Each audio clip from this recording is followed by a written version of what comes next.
Nah, we up? We live? We live? Hey, we live. Are we?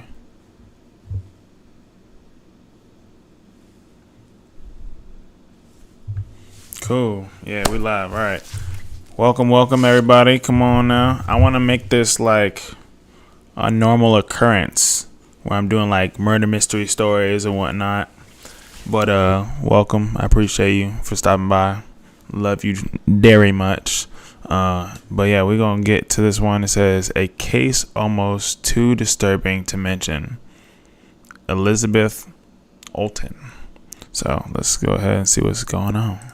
A typical playdate, a troubled young teen, and one deadly secret. All of these elements are tied up together in a case that to this day is often regarded as one of the most disturbing and shocking. What is up, Iwu crew? Today we are exploring the infamous case of Alyssa Bustamante. Let's get into it. From the moment Alyssa Bustamante was born to her teenage parents in January of 1994, she was introduced to a world of endless trials and tribulations.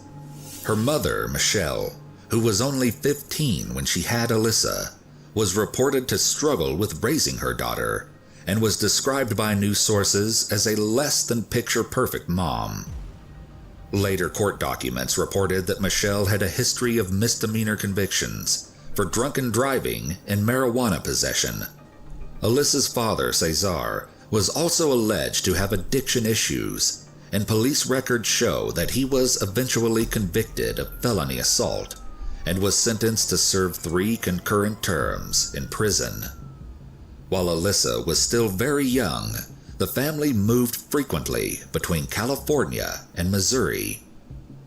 As a child, Alyssa, with 2 teenage parents who didn't What up, appear to be everybody? ready How's to it going? raise How do a you do? child, had already begun developing questionable behavior. However, this behavior would only increasingly worsen after she and her younger brothers were taken in by their grandparents when Alyssa was around 8 years old. In fact, her grandparents eventually achieved legal custody of the 4 children. The grandparents wanted to raise the children with more stability and brought them to the small, quaint town of St. Martin's, Missouri, which had a That's a whole bunch population of of just nothing. over 1,000 at the time. In the little town, crammed right next to Jefferson City, everyone knew just about everyone. Oh no, I couldn't do Alyssa it. did not adjust right away, though. In fact, it was difficult for Alyssa to get used to living with her grandparents. Look, when you live in such a small area, rural area, where everybody knows everybody, I feel like it's hard to adjust for anybody. I mean, unless if you're like extremely introvert and don't care to meet anybody, it's whatever. But still, like when everybody knows everybody, they're like fiending for something to happen and something to talk about. It's weird. And she allegedly struggled with depression and was reported to occasionally self-harm. What?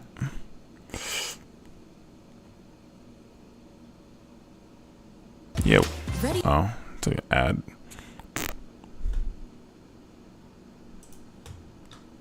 Grew into a teenager and attended Jefferson City High School. She began to develop a more edgy personality. She often had strands of hair in front of her eyes due to her side-swept bangs, wore heavy eye makeup, and painted her nails black. I remember those days. This was in contrast to the other It was like the super punk rock era. young girls she interacted with, especially at the church she regularly attended, where she was known to participate in several different youth activities. Although most people just saw a girl with an edgy style, Alyssa MySpace was days. far from a typical teenager, as deep inside she was stirring with distress and turmoil. This dark, troubled side of the young teen would show itself in disturbing and often upsetting ways at home. Online sources cite that Alyssa's mood would often fluctuate, and she developed a habit of taking rather questionable pictures of herself. This included selfies where her lipstick was smeared to look like blood, and another where her fingers imitated a gun to her head. This side of Alyssa only seemed to grow as time went on, and things continually worsened down the line, eventually culminating to a peak on one fateful Labor Day weekend in 2007. Alyssa was rushed to the hospital after carving the word 2007, I was 6th grade. Oh, 6th grade. hate on her arm and attempting to take her own life by overdosing on Tylenol. After the scare, her grandparents knew they had to find help for Alyssa before things got even worse. Alyssa's grandparents tried endlessly to find her aid, taking her to numerous counselors and therapists. Soon after the incident, Alyssa was prescribed Prozac, an antidepressant. Despite their best efforts, Alyssa continued down a dark path, one that would eventually They're like, so you overdosed on drugs. Let's give you more drugs. lead to a terrible incident. Meanwhile, Elizabeth Olton, Alyssa's 9-year-old neighbor, was seen as the complete opposite. She was described by her mother as a sweet, girly girl, loving kittens and everything pink. On October 21st, 2009, Elizabeth Olton was at home practicing for a school play. Her mother, Patricia Price, otherwise known as Patty, was just preparing for dinner when there was a knock at the door. It was one of Elizabeth's friends, 6-year-old Emma, who lived across the woods. She had walked over to see if Elizabeth could come play with her. Elizabeth, as any child would, begged to go and play for just a few minutes. Reluctantly, Patty allowed her, but instructed that she had to be back in an hour at 6 o'clock sharp. Because of Elizabeth's fear of the dark, Patty was quite confident that her daughter would be back shortly. Excitedly, the two friends burst out the door and into the fresh air.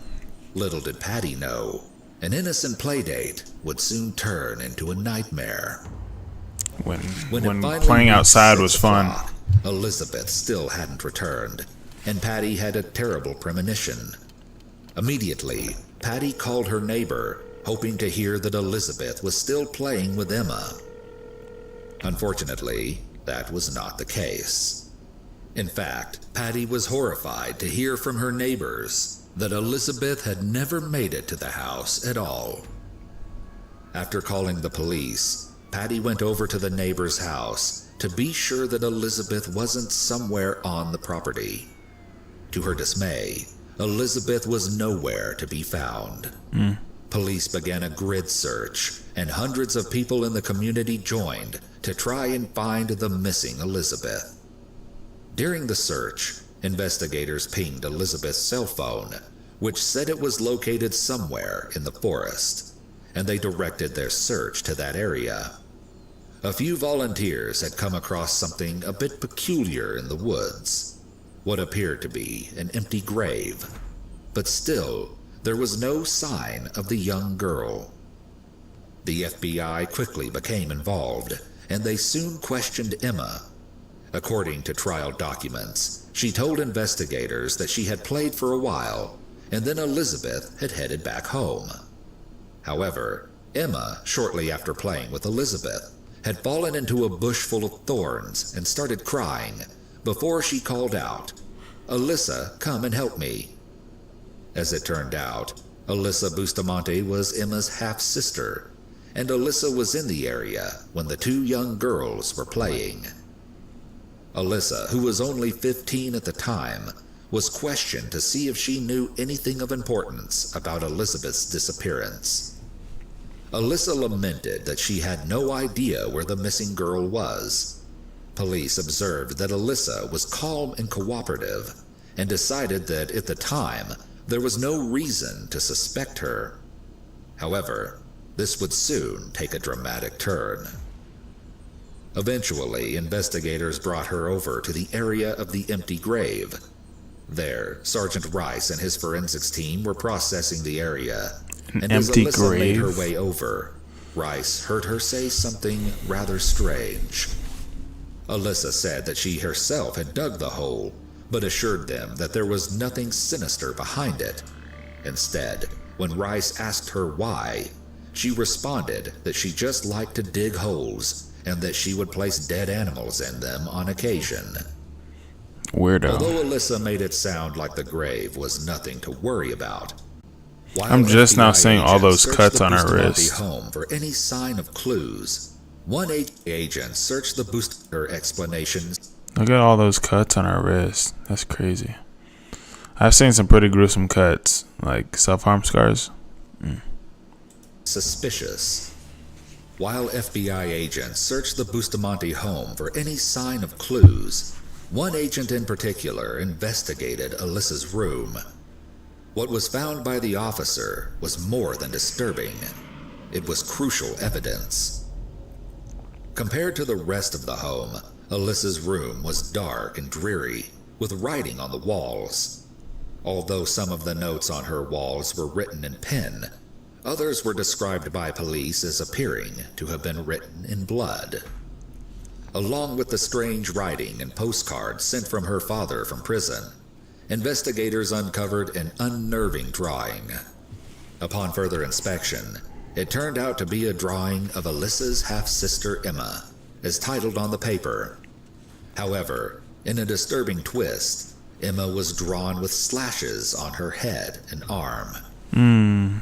As police continued through the room of horrors, they still hadn't found anything that could relate to Elizabeth's disappearance.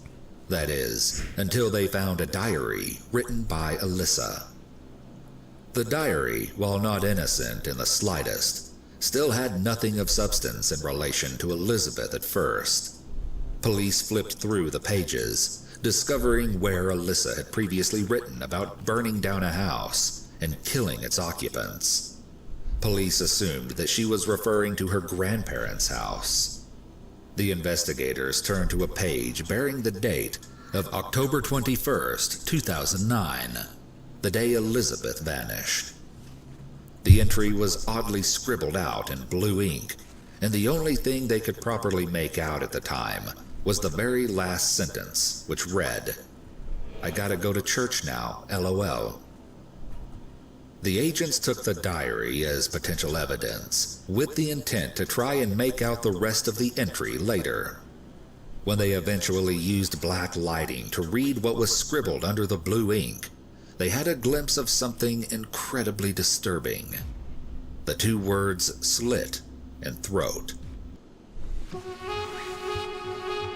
Yeah, that's something that you just, as evidence to stumble upon that. It was also soon discovered that the same day as Elizabeth's disappearance, Alyssa had taken a day off from school, her first unexcused absence, which further increased the suspicion surrounding the 15-year-old.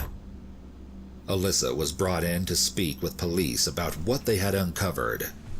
Sergeant Rice took her diary into the interrogation room with Alyssa and her grandmother, but he did not yet reveal to the 15-year-old that he had it.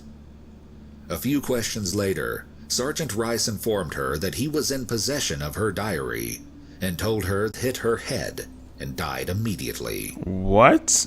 Up until this point, investigators had been holding out hope that the young girl could possibly be found alive. Rice didn't buy Alyssa's story for a second. After clarifying that the real cause of death would be revealed in the autopsy, he asked her firmly, was her throat cut? To which Alyssa replied, yes. Alyssa's grandmother immediately started to cry after this shocking revelation, and soon left the interrogation room. Alyssa then admitted in detail the horrific acts she committed on that tragic day. Alyssa had instructed her young half-sister Emma to go and fetch Elizabeth and ask her to play. Of course, Alyssa's intent was far from simply letting the two girls enjoy a playdate. Her sinister plot unraveled from there, as she told Emma to go home after she had brought Elizabeth to her. It was then that she led her into the forest. In the police report, Rice quoted Alyssa as saying to 9-year-old Elizabeth, "I've got something really neat to show you. It's just a little further up here." Then, Alyssa lured Elizabeth to where she had already dug a grave deep in the woods. When they arrived, Alyssa began to strangle Elizabeth. Wow. It didn't end there, though. Alyssa then stabbed her in the chest multiple times and slit her throat. She proceeded to bury her in one of the 2 graves she had dug and went back home. I don't think people understand how evil you have to be and how much hate you have to be filled with to stab somebody. To stab somebody isn't an easy task. To poke somebody, that's whatever. But to stab somebody, because you may be going through flesh, muscle, bone tissue, like muscle tissue, bone, and then you see somebody like in an astronomical amount of pain, and then you keep going. Like, it's not just like a gunshot and boom, they're dead. You're like continuously, like, that's crazy, bro. Home as if nothing had ever happened. Alyssa, who was but a child herself, had violently ended another child's life in the most brutal way possible. I don't even think she hated Alyssa's her. horrific confession, she then led investigators to Elizabeth's body, tucked away in the woods. Elizabeth, covered in mud and leaves, was found partially buried mere inches under the ground. A sad and gruesome sight. After the autopsy, it was revealed that Elizabeth was killed in the exact way that Alyssa had described to Rice, with 8 stab wounds to the chest. Eventually, investigators were able to use the blue light to uncover the rest of Alyssa's sick entry. It read, "I just killed someone. I strangled them and slit their throat, and now they're dead. I don't know how to feel at the moment. It was amazing. As soon as you get over the, oh my god, I can't do this feeling, it's pretty enjoyable. I'm kinda nervous and shaky right now, though. Okay, I gotta go to church now, LOL." While the entry itself is disturbing enough, as the investigation continued, more unbelievable details were uncovered. Police found evidence that Alyssa had told a friend that she wondered what it would be like to kill someone. On Alyssa's YouTube, she had listed her hobbies, including killing people. As well, a diary entry written a week prior to Elizabeth's death read, "If I don't talk about it, I bottle it up, and when I explode, someone's gonna die." When police asked why she had killed Elizabeth, Alyssa chillingly explained that she just wanted to know what it felt like to kill someone. Some theories speculate that Elizabeth had not been her original target. Instead, it's widely believed that she initially wanted to kill her 2 brothers, which would explain why she had dug the 2 graves. Hauntingly, following digging the graves, she had gone to school and lived her life as usual, though she appeared to be making plans to kill someone. A disturbing video Alyssa uploaded onto her YouTube page is often pointed to as evidence for the speculated theory that she had initially targeted her brothers.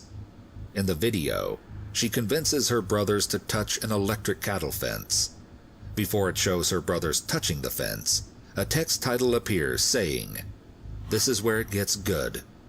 We get to see my brothers get hurt." Wow, she got some, not even something wrong with her. It's like, 2012, Alyssa's it's trial beyond. began. As a She was kid, tried bro. as an adult and pled guilty to second-degree murder and armed criminal action. However, Alyssa's confession was then suppressed, and her defense team was offered a plea deal, which they accepted. Alyssa was ultimately convicted of second-degree murder and sentenced to life in prison with the chance of parole. She also had an additional 30 years added because of the armed criminal action charge. Life is like 90, This meant that 99 Alyssa would years. serve a little over 35 years in prison before being eligible for parole. Wow. Needless to say, this upset Elizabeth's family as well as much of the public. Elizabeth's father, who was in prison on a state drug conviction at the time of the murder, had pleaded in a letter sent to court for Alyssa to receive the maximum sentence before she had been convicted. Oh. To Elizabeth's father, it didn't seem fair that while Elizabeth had no chance to live her life, Alyssa could possibly have the chance to live hers after serving time in prison. Alyssa made a statement during her sentencing while the Olton family sat stony-faced nearby. She said, "I cannot even understand what you guys are going through. I'm sorry for that. If I could give my life to bring her back, I would, and I'm sorry." Understandably, the Olton family was not even close to accepting the teenage murderess's apology. Since the trial, Elizabeth has settled a wrongful death lawsuit against Alyssa, which requires her to pay her more than $5 million. In 2021, Where's she gonna get the money? Alyssa Bustamante has quite a few persistent supporters, mostly online. On chat forums, some people have commented that they love her, while others say that they would love to be friends with her. Many of these supporters believe that Alyssa, who is now around the age of 27, Said you should check out some Eleanor and Eleanor Neal. She has a large variety and she's an amazing storyteller. I can only stomach true crime when she tells it. I would recommend The Gay Slayer Mass Murderer. That one's wild. Yeah, I'll definitely check that one after this. still might have a chance to turn her life around, and some even think she should be released from Appreciate prison. the recommendation. There is an interesting and popular theory surrounding Alyssa and her use Eleanor of Neal. antidepressants as a potential factor in her crime. In fact, this theory came up during her trial. At the time of Elizabeth's death, Alyssa was taking Prozac, and her dosage had increased a considerable amount only a few weeks before she committed the crime. Antidepressants are known to have some awful side effects. See, I already Prozac- mentioned it. I was saying, like, she overdosed already, and then she is so stupid. Trust me, I know about prescription medicine, and man, they will guinea pig you until something works. is supposedly on a completely different level. According to LiveScience.com, Prozac is most commonly linked to aggression and known to increase violent behavior by 10.9 times. I have been prescribed Prozac before. It's like probably one of the most anxiety-inducing medications you could possibly take. And obviously this is one of them. What was it? Because I know my doctor years ago, he had given me what they'll do. They'll like compound medication to be like, oh, this one helps, this one boosted, and this, bro. Oh my gosh, that is like the worst thing in the world. This fact has led some to speculate that the antidepressant could possibly have played a role in Alyssa's behavior. According to The Guardian, young people taking antidepressants such as Prozac or Seroxat are significantly more likely to commit violent crimes when on the medication, which supports this theory. However, it continues, but taking higher doses of the drugs appear to reduce that risk, scientists say. This additional information appears to discredit the theory, since her dosage had, in fact, increased. And yet, The Guardian also cites that in a study looking at correlations between crime rates and people who are prescribed drugs like Prozac and Seroxat, it found that people in younger age groups, ages 15 to 24, have a much higher chance of committing violent crimes while on the medication, a hefty 43%.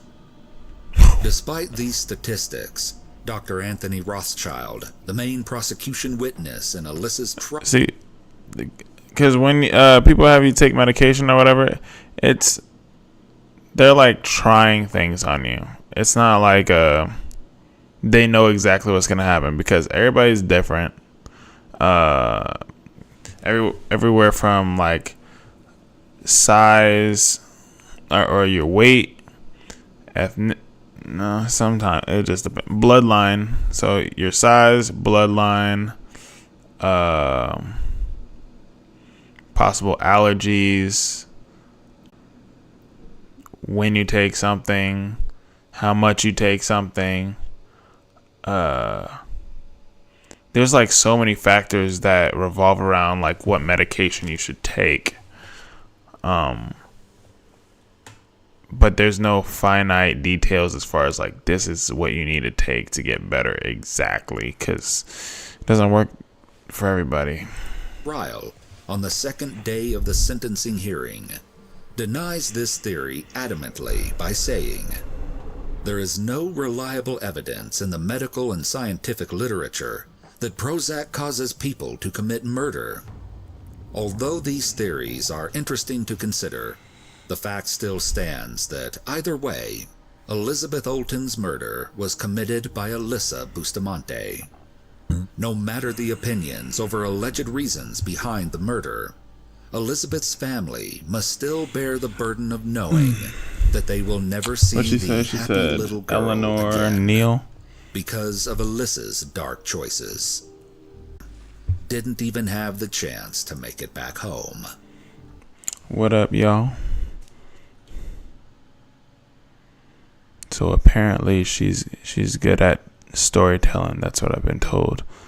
Murder at Trouble Teen Ranch. I'll do this one looks like the most recent one. Hold on, let's go to the channel.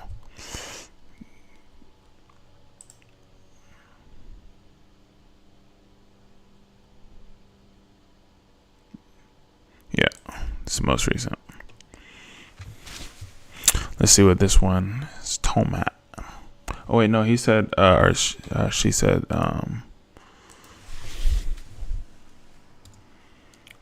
she said the gay slayer mass murderer.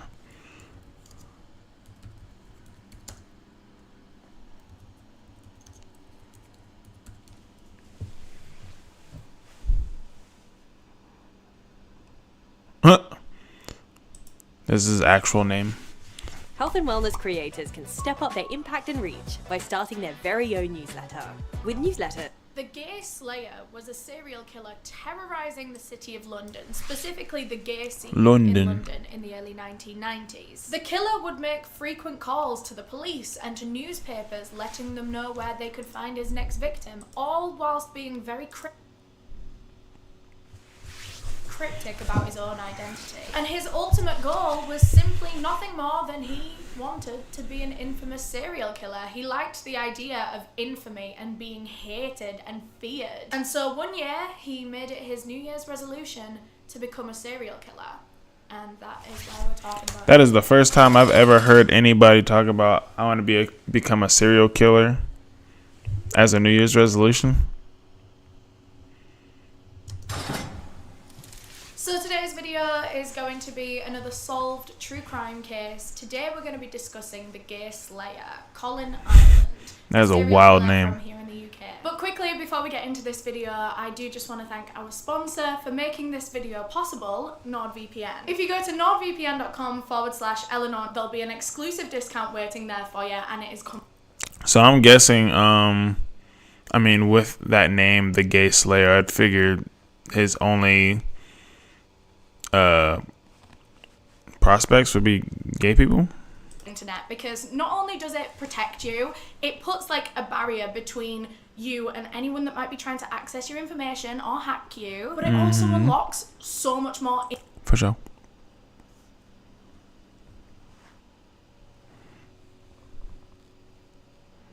video. Now, before we get into it, I do just want to give my usual disclaimer that I mean absolutely no disrespect to anyone that I talk about in this video. This video is for educational purposes, and everything that I'm about to say is just information that I have found on the internet and I'm compiling into.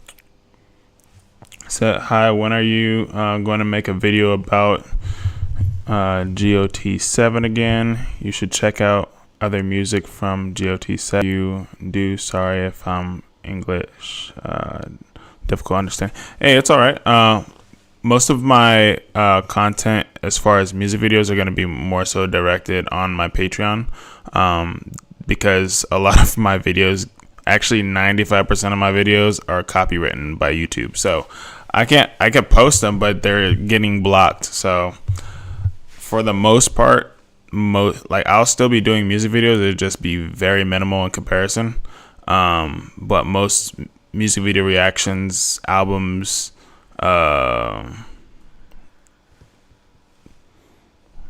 what is it? Yeah, music videos, albums, anime reactions, movie night, and like murder mystery stuff is gonna be all on my Patreon. That's where I be hanging out. That's where everybody's hanging out, and that's where most of the music videos are gonna be now. But overall, 5 times a day music videos, it'd be very, very minimal a week because, like I said, I just get blocked a lot. So.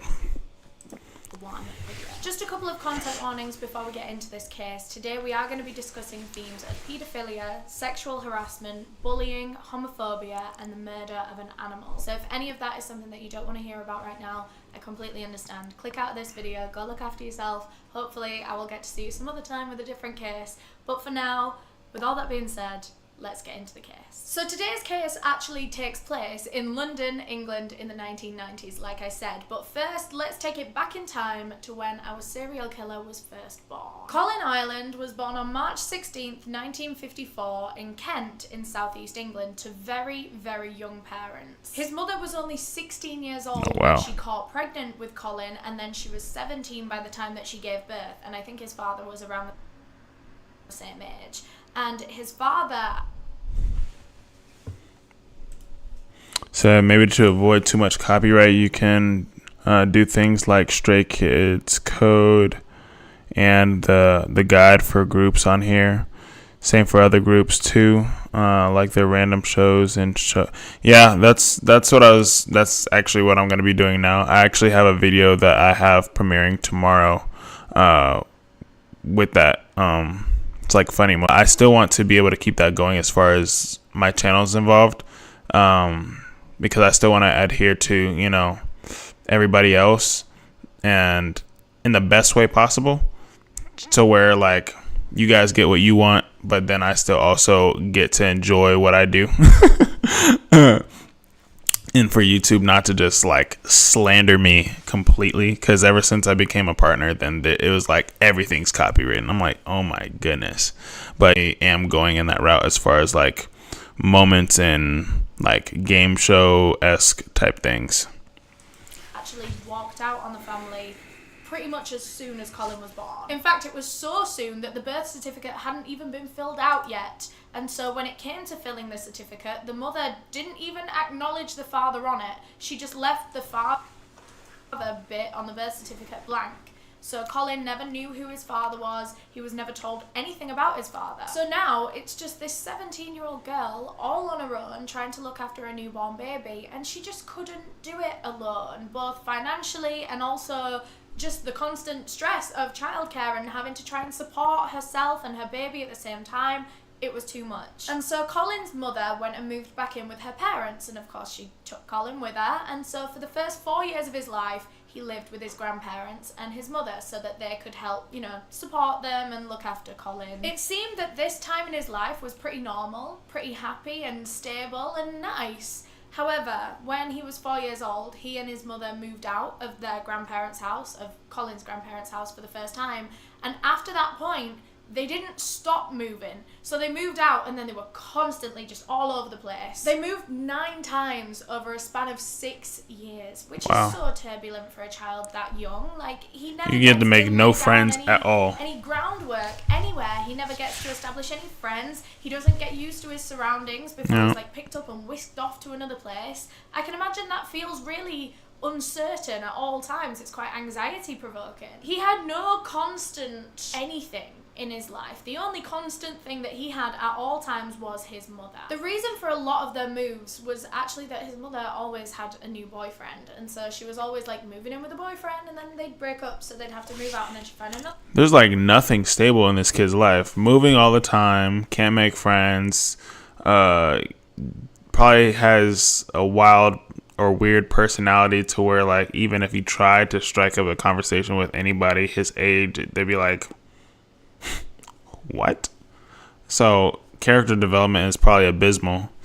And then secondly, his mom having like a boyfriend, no stable relationship, so he probably feels like purposeless or feels like nobody cares. Wow, that's when a kid has to take on so much of a burden, so much trauma and emotional damage at a young age, it sticks with you as an adult. That's why I say the most important years for children, or the most important years for people, is when you're children.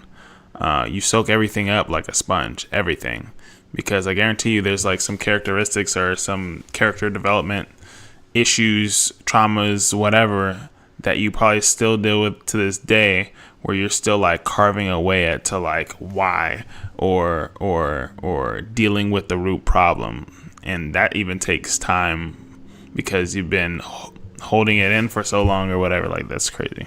Another boyfriend, and then she'd move in with him, and then they break up, and then she'd have to move out. This was happening so many times, and sometimes in between boyfriends they would have to go and stay at like women's shelters or homeless shelters because they didn't have enough money to like be able to move out and rent on their own. They struggled terribly when it came to finances because his mother just couldn't afford to go out and get a job because she had to care for her newborn baby boy. Like, she couldn't afford childcare, so she couldn't afford to send him anywhere during the day. She had to be the one to look after him, but that also meant that she couldn't work. It was just a vicious cycle that she couldn't get herself out of. Sometimes it was so bad that she couldn't even afford to feed them. They would go hungry, they would have to skip meals. They became very visibly malnourished. They looked sick. They looked pale and thin and ghostly, and actually Colin would get bullied at school for this. Their main thing was that they would make fun of his legs because they were super skinny, and they were also kind of bored, and they would like take the mick out of how he walked and things like that. It was awful. And the bullying got so bad that Colin would try to avoid school in any way that he possibly could. He would like fake sick and see if his mum would let him stay at home, or if she did force him to go to school, he would just like bunk off for the day and just like run off into town. And whenever he did show at school, he was always getting punished, either for his absences or for being late or something or other. And this was back in like, is it like the 50s? And that was when physical punishments were allowed in schools. They would get like caned and whipped and all sorts. I cannot believe that that was ever a thing, by the way. Growing up in like my day and age, you couldn't imagine being hit by one of your teachers. That's crazy. But that was the thing at the time. And so Colin was even more scared to go to school now because every single time he would go, he would get caned by his teachers. It was awful. If anything, that deterred him from going to school even more, because if he was on his way to school and then he realised that he was going to be like 5 minutes late, he would just bunk off instead, because he would rather pretend to be ill for the day and try and get the whole day off rather than go in late and get punished. So again, this is another one of those punished and he's never going to school, so bullied. he would be getting punished, so he doesn't go to school, so he won't get punished. You know what I mean? And this led to a lot of negative consequences for Colin Ireland. It meant that his social skills were really crap because he wasn't socialising with other kids his age, he wasn't making friends, he wasn't getting that same development that the other kids his age were getting. Also, he just wasn't getting an education. He wasn't learning how to read and write and do maths, all these valuable things that humans kind of need in this society, he wasn't learning any of that because he wasn't going. When Colin was about 10 years old, his mother went through another breakup, and they were struggling so badly this time, like financially, that they were in another woman's shelter, and they decided that they had to go and move back in with Colin's grandparents. And soon after this, Colin's mum finally found Mr. Right. She'd kissed a lot of frogs in her time, and now she had found a prince. Finally, she had found a man that seemed actually genuinely nice, a man that she could be with. So she married this guy, and he became Colin's new stepdad, and supposedly he was great with Colin. I sounded like that tiger from the cereal. That tiger from the cereal. Is it Frosties? Anyway, he was really, really good with Colin. And actually, this is Mr. Ireland. I don't know his first name, but this is where Colin gets his surname from. I don't know what surname he had originally when he was born, but his mother fell so head over heels for this man that she changed her name, she changed Colin's name, and Colin adored him as well. Not long after the marriage, Colin's mother fell pregnant, and everyone was so excited. This meant there was going to be another baby, they were going to be a family of 4. Everyone was so happy until reality set in, and they realised that another child meant a huge financial burden on the family. They could barely even support themselves as a family of 3. Sometimes they were missing meals because they couldn't afford food. So they definitely wouldn't be able to afford to bring another human being into this family. But what are they gonna do? Like, she's already pregnant. They don't want to get rid of the baby. They want to be able to have this baby together as a family. And that was when they came up with an idea. Their solution was to have this baby, but send Colin into foster care. Because they knew they could only care for one child, and they chose the newborn over Colin. That's crazy. Into foster care from that point on. So your parents came together to be like, let's just redo, like it's a video game or something. Judgments against the mother, because honestly, that's crazy. 내가 놓친 게 뭘까? Like, to have your family that so-called loves you choose the newborn over your situation. This looks kind of cool. Hey, let me know if you guys want that as a movie night. Come on now.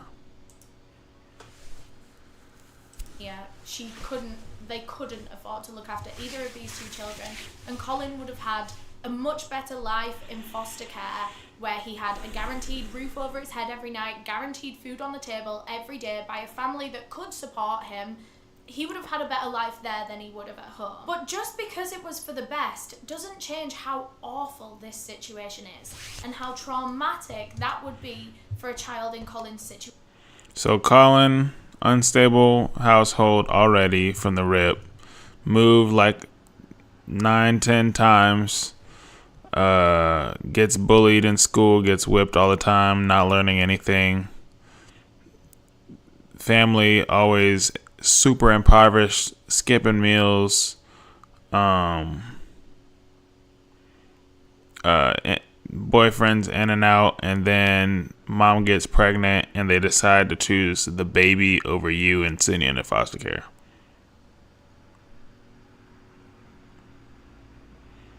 Dog, what? His parents, his mother that he has been raised by his whole life, and now his new stepdad that he loves and adores, have just given him up. To him, it probably felt like they didn't want him anymore, like they were choosing this new baby over him. He'd been replaced. So yeah, Colin gets sent off to foster care. He's there for a good while. His mum has the baby. They kind of get back on their feet a little bit, and then they go and get Colin back. So it was only temporary. They didn't want to give Colin forever, and now they had him back. And they really hoped that they were going to be able to make this work now. But of course, adding another human being to the mix put even more strain on the family. And with all the financial burdens and the childcare burdens, it was really putting a strain on his mother's marriage with his stepfather. They were arguing a lot, they were fighting, and in the end, the dad said that he just couldn't do this anymore. So now things are a million times harder for his mother, because she's in the exact same situation that she was in before, but now she's got 2 kids.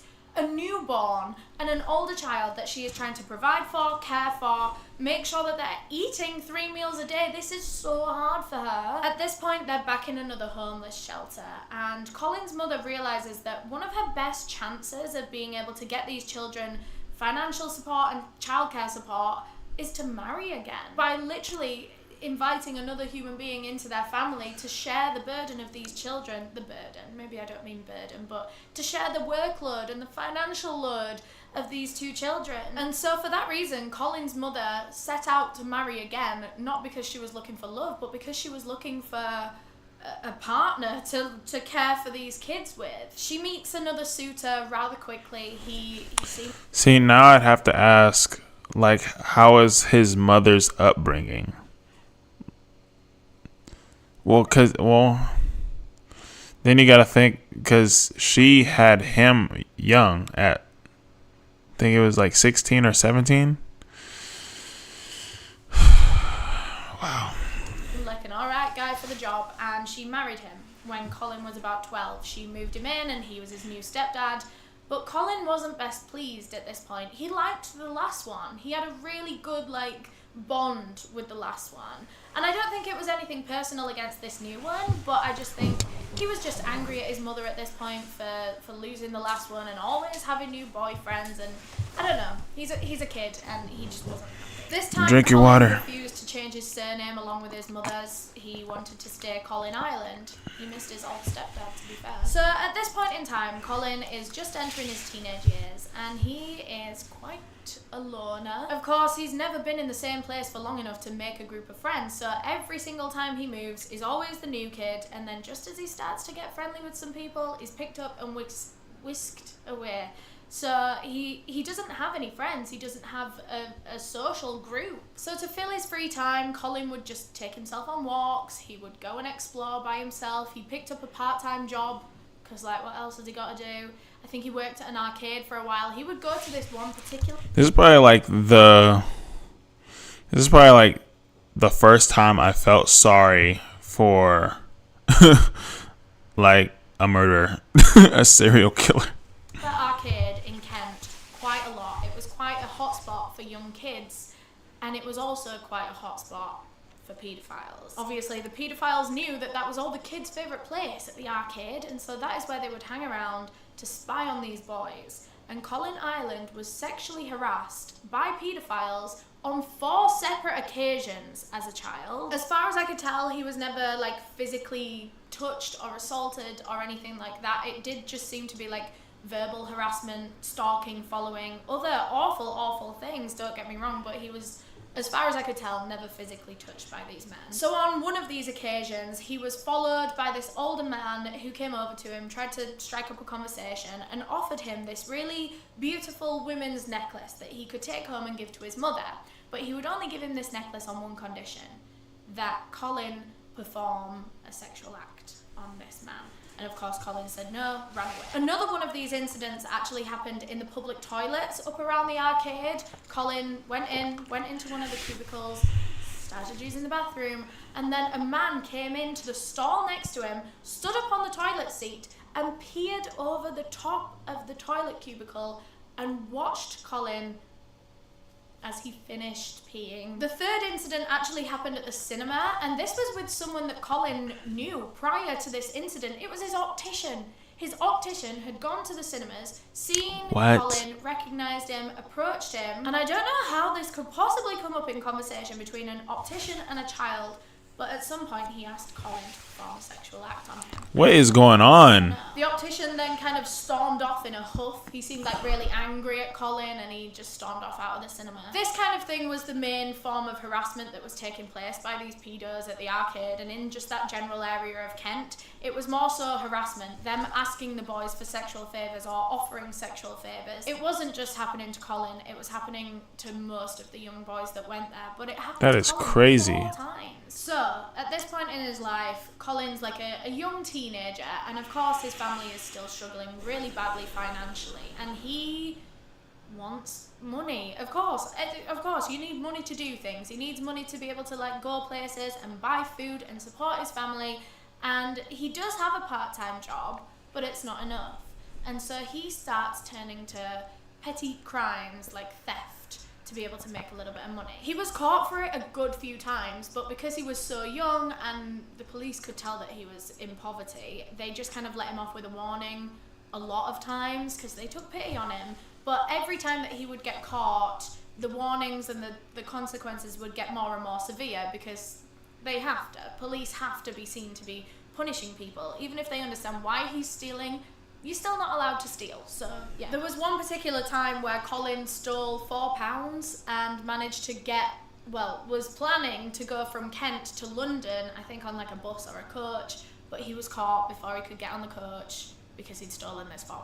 And so police ended up taking him back to his mother's house. At this point, police knew that they kind of had to do something about this kid. As much as they felt sorry for him and they understood why he was stealing, they can't let him keep doing it. Like, he's a menace to society when it comes to theft. So they need to punish him, but like, they can't lock him away because he's a kid. So instead, they send Colin Ireland to a special boarding school for troubled young boys like himself. It was called Finchton Manor. It was usually a private school that you had to pay for, but because Colin Ireland was sent there by a court order because he'd been caught stealing and sent to court, and the court had gone, send him to that school, he was managing to go for free, thank God, because his mum would have never been able to afford that. And at this school, Colin Ireland became so badly behaved. I don't really know what went on, but for some reason, when he moved there, he literally just became like a devil child. He was causing issues every damn day. To be fair, I think some of it was a response to being bullied by the other boys. Colin was kind of teased and picked on no matter where he went, and sometimes it was a lot more severe, sometimes it was like full-on bullying.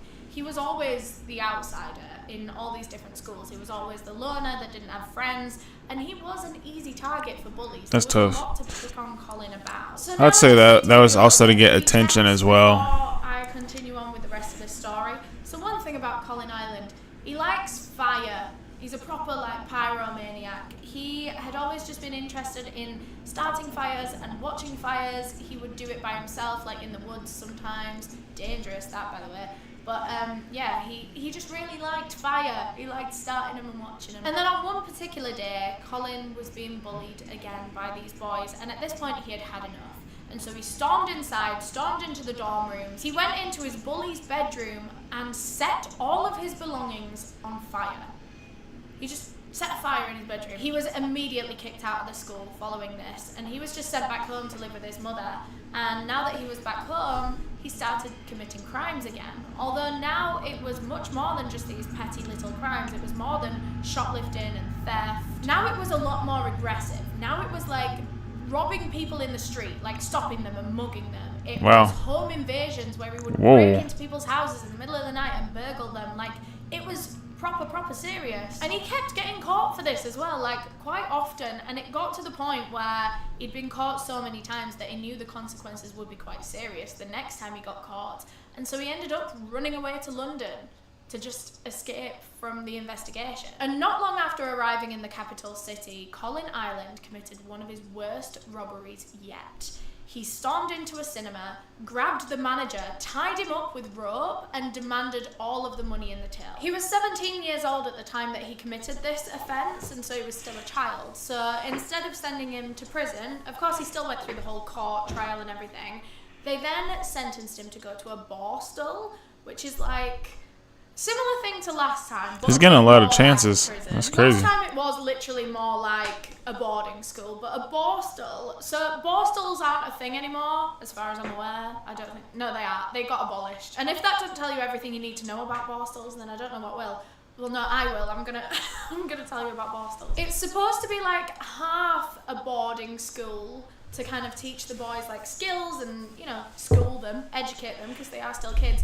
But it is like half a juvenile detention centre at the same time. It's like a mix. But the main idea of a borstal is to reform these kids and get them set up for a successful life once they leave the borstal. Because they're obviously there because they're causing issues, they're committing crimes, they're being naughty at that age. They give them like vocational courses to be able to learn how to become like a mechanic or a plumber or an electrician, valuable skills that they can then go out into the real world and apply and then get a job, so then they don't have to like steal for money for the rest of their lives. It's supposed to be a good thing in the long term. It's supposed to be. Borstals were known back then for being quite like abusive. You know, when they had all these physical punishments, well, Barstools took it above and beyond because they could, you know, because they're meant to be there to like punish the boys, but apparently they were awful places to go. They had like a really strict regime in Barstools, you know, kind of like in the army where they make them wake up at a certain time and they got to do this and then they got to do that and blah, blah, blah, blah. And Colin absolutely hated it at this Barstool. Pretty much all the boys did. Barstools were hell for every person that went to it. I don't think it was supposed to be But even worse enjoyable. for Colin, because not only was he in a Barstool, but he was getting bullied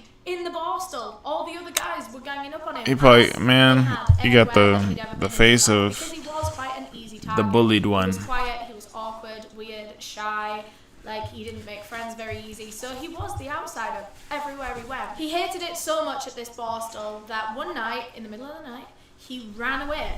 He escaped and ran away, but like obviously he's there on a court order. So this is essentially like escaping jail, but like not as serious. So they still needed to get him back. They still need to sort of locate him and bring him back to the Barstool. He was tracked down by police and arrested, and they decided to send him now to a different Barstool with higher security, because obviously he has proven himself to be a flight risk. And for the rest of his time at this other Barstool, he just survived. He didn't do much. He just kind of got on with it and got out of there as quick as he could. That being said, he didn't try at any point, you know, like with his vocational courses or his education that they were trying to give these boys, he didn't try. He didn't care. He actually left that Barstool with 0 qualifications, which is against the whole point of the Barstool, because they try and give these boys like prospects for the future.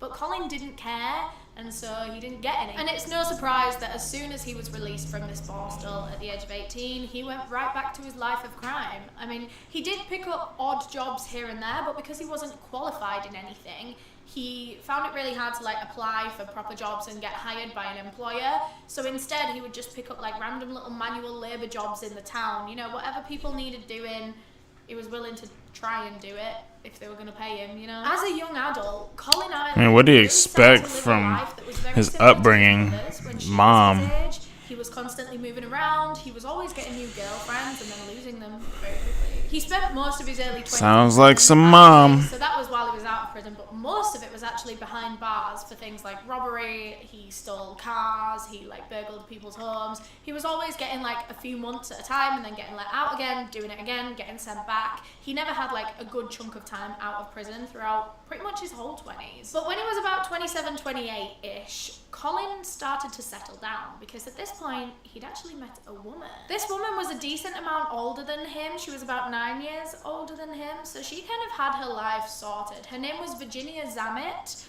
She had a daughter of her own, she had a house of her own, and she was a really grounding energy for Colin Ireland. She was a really good influence on him. She was sensible, she had her shit together, and it influenced Colin to kind of, I don't know, settle down, chill out a bit. And it did really seem to change Colin as a man. He kind of dropped his life of crime, not completely, because like, a tiger never changes its stripes, but he wasn't doing it as often. And I think one of the main reasons for this, so I believe Virginia was in a wheelchair. I think she was paralyzed, and so she was in this wheelchair, and this really brought out a really caring and protective side of Colin. His friends said that they saw him be an absolute angel to this woman. He wanted to do everything you got for her. friends? He couldn't have done a better job of being this woman's husband if he tried. In the beginning anyway. Colin and Virginia got married and they ended up getting an apartment together in Holloway in London, and for the first time in Colin's life, pretty much, he was happy. Things were stable, things were calm, everything was nice. Finally, he found someone who actually genuinely loved and accepted him, and someone that he could talk to and confide in, someone that he could give his love to as well, because he'd never had that before, really. Everything was just going so well for Colin Ireland, until he ruined it, because they always do in these cases, don't they? He was arrested and found guilty of going equipped to cheat. And when I tell you I have tried my best to find out what that phrase means, and I swear they've made it up. I swear down. I'm joking, but I still don't fully know what it means. I can try my best. So I think he got caught on his way to burgle a house, and he was going equipped to burgle. He had like the intention of going and burgling a house, but he was caught before they did. How's that a crime? So they couldn't exactly like find him guilty of burgling a house because he hadn't got there yet. So they word it like this: he was going equipped to cheat. I think, if I've got that wrong, let me know, but like, I tried. I don't think that's really the phrase that they ultimately use anymore. This was like the 1980s? When was this? The 80s, yeah? Anyway, for that, Colin Ireland was sentenced to 6 months in prison.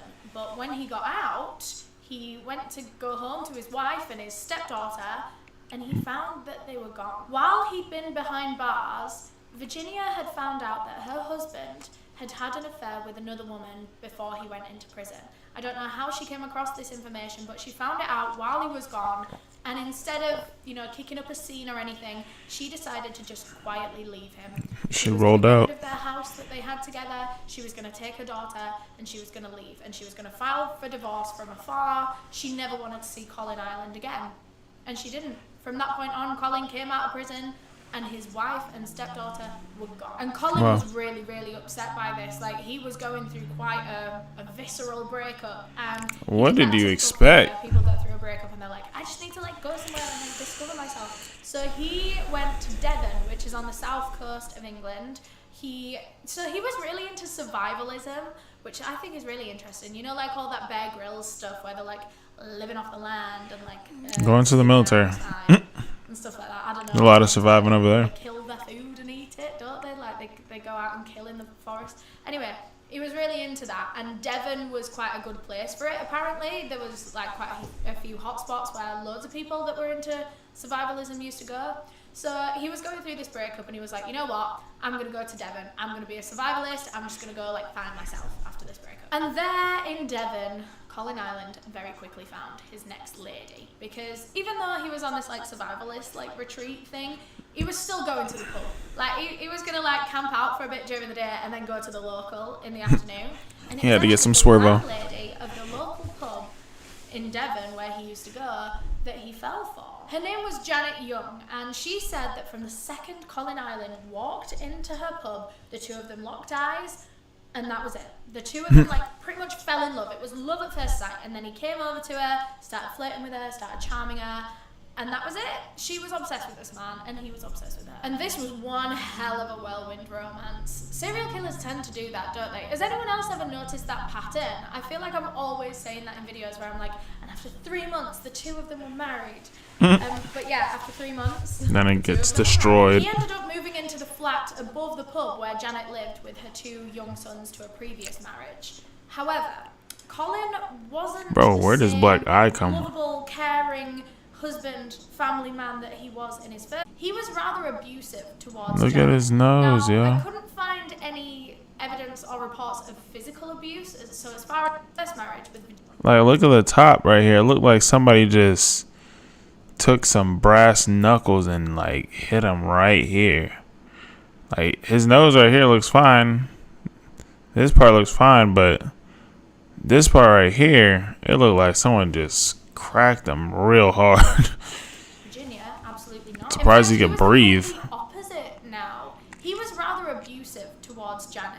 Now, I couldn't find any evidence or reports of physical abuse. So as far as I'm aware, I think it was just verbal, emotional kind of psychological manipulation that he would do with Janet, but it was really truly awful, and he didn't care who saw as well. He would do these awful things in front of her children. So the things that he would do, like I say, he wouldn't outwardly punch her and stuff like that, but he would push her out of the bedroom door and then close it and lock her out all night, and so she wouldn't be able to sleep in her bed. She would be forced to go and sleep on the sofa. Things like that, things to make her life hell, abusive things, but he wasn't technically hurting her. To be fair, it was more so the drama and the arguments and the shouting. That's stressful on your spirit, on your heart, mind, your body. After a point.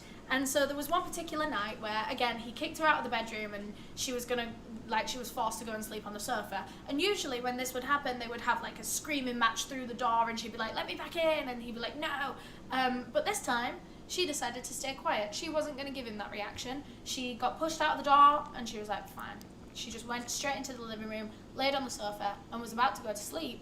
And Colin, meanwhile, is back in the bedroom being like, where's all the drama? Where's the argument? Why is she just accepting the fact that I've made a He's used to the toxic. He hated this so much that he got up out of bed, ran into the living room, and actually smashed the light bulb in there so that she couldn't see. And so now the room is pitch black, and both of their eyes are still kind of adjusting. You know when the light goes off and it feels like pitch black, even though it's not really, but your eyes just can't comprehend anything. It was kind of like that. And he decides that he is going to start taunting Janet. So they're there in the absolute pitch black, and he starts moving around the room going, Janet, I'm over here. And then he'd like move and he'd be like, I'm over here now. And she was really scared because, yeah, he'd never hurt her before, but what's to say that he wasn't going to start now? He was clearly a very aggressive man. So he could have. She was terrified at what he could do to her. Like I say, I don't think he did anything to her. I never actually read anything of physical abuse. I'm pretty sure there would be something on it already if there was. He was always just trying to scare her. And not only was he scaring her all the time and being like emotionally abusive and stuff like that, he was also stealing from her. Stealing from her and her pub. So the way that their marriage eventually came to an end, surely you guessed it was going to come to an end at some point. So the way that it happened, it was on Easter weekend, and Janet decided to take her 2 sons to London because they have family over there. She was taking them there for a long weekend over the bank holiday, and she had left Colin Ireland in charge of the pub while she went. Oh, man. This was a huge mistake. When Of Janet course and it her is. 2 kids returned home to the pub after that weekend, Colin Ireland was gone.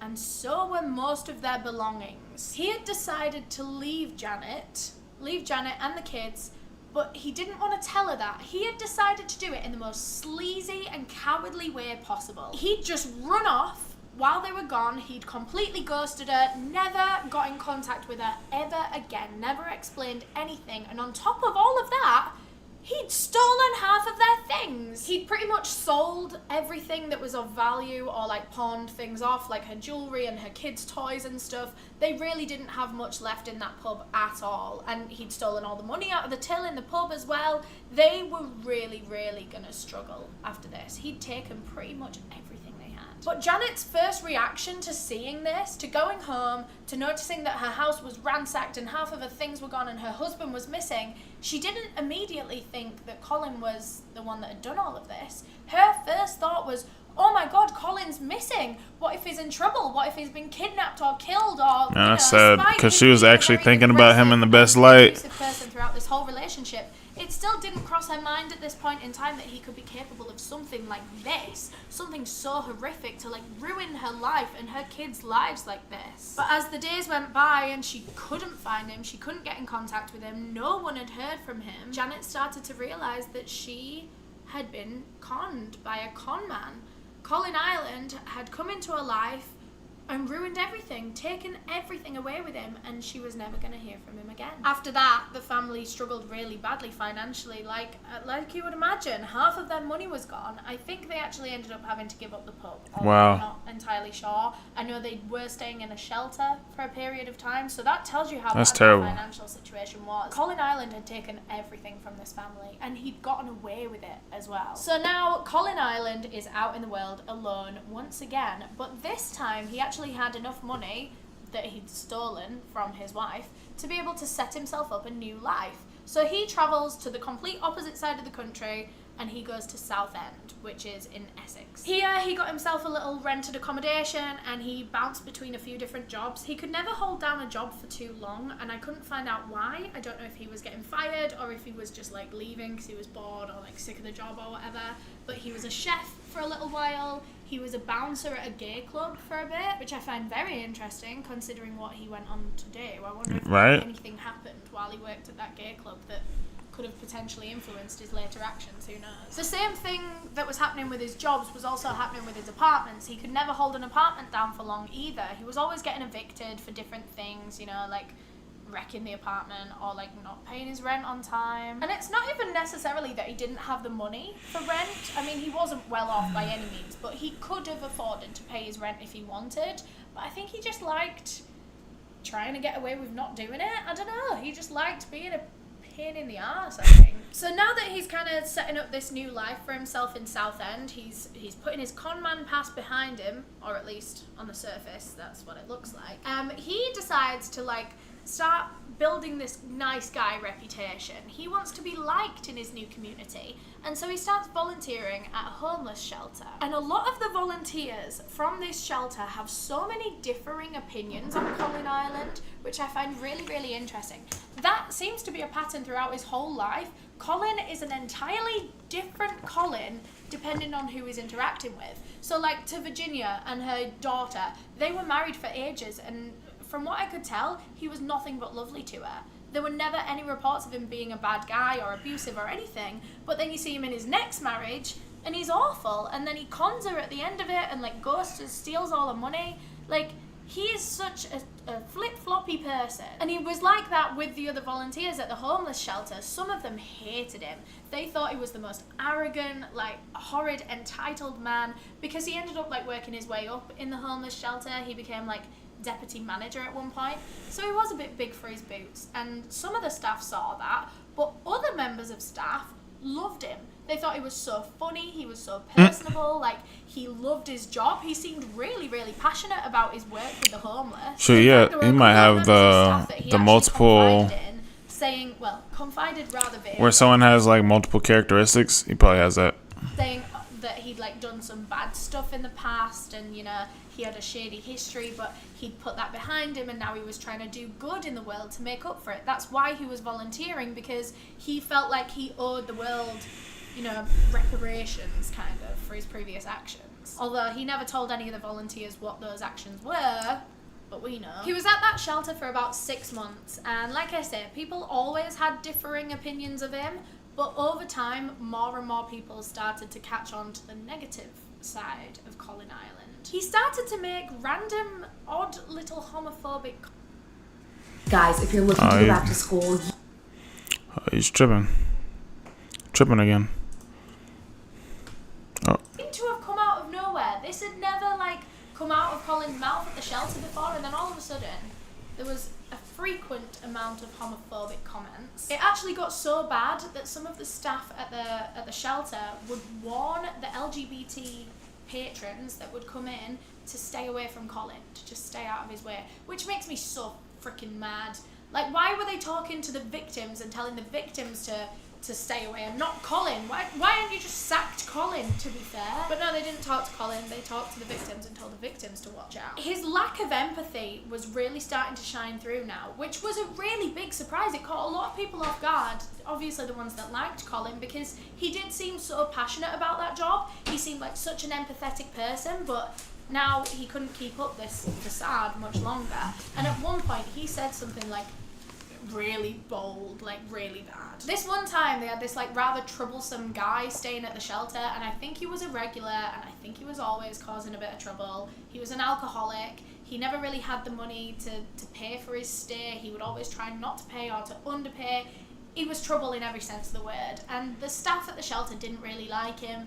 But at the same time, you work at a homeless shelter, you've just got to accept everyone and get on with it and be polite and nice. But on this one particular day, he was doing that thing again where he refused to pay for his stay, and all of the staff were in the back room and they were kind of brainstorming how they were going to deal with this. How were we going to get the money out of this guy? And then Colin says that he has an idea of how they can get rid of him. Colin said, loudly and confidently, that they should just shove snooker balls down his throat until he chokes and dies. What? The deputy manager of a homeless shelter is, they should just murder him, and that way to get the money out of him. What is going on there? And he wasn't even sacked for that. He just kept doing and saying awful shit and was never given any consequences for it. That was until at around the 6-month mark, when he was working at this homeless shelter, multiple of his female co-workers came forward to the higher-ups and said that Colin Ireland was sexually harassing them in the workplace.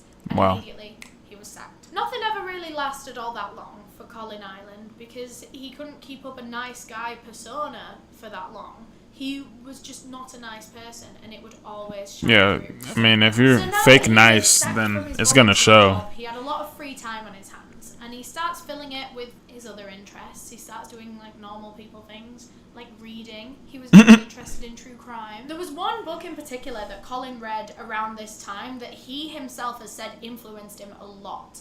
It was a book by a former FBI agent named Robert Ressler, who was like one of the top dogs in the FBI in the 1970s, and he worked specifically trying to track down serial killers. And that's what this book was all about. It was all like his different stories from all the different cases. He'd worked on like the huge cases like Ted Bundy, John Wayne Gacy, Jeffrey Dahmer, so many other huge names that you would know as well. He was part of every single one of those cases. In fact, Robert Ressler was that much of an OG in the like serial killer solving scene that he has actually been credited with coming up with the term serial killer. Apparently it stems from a German word, something along the lines of Serienmörder. I'm not German, sorry, but yeah. So yeah, Robert Ressler has written quite a few books about his time, you know, doing his job. He's got a really like fascinating job, so no wonder.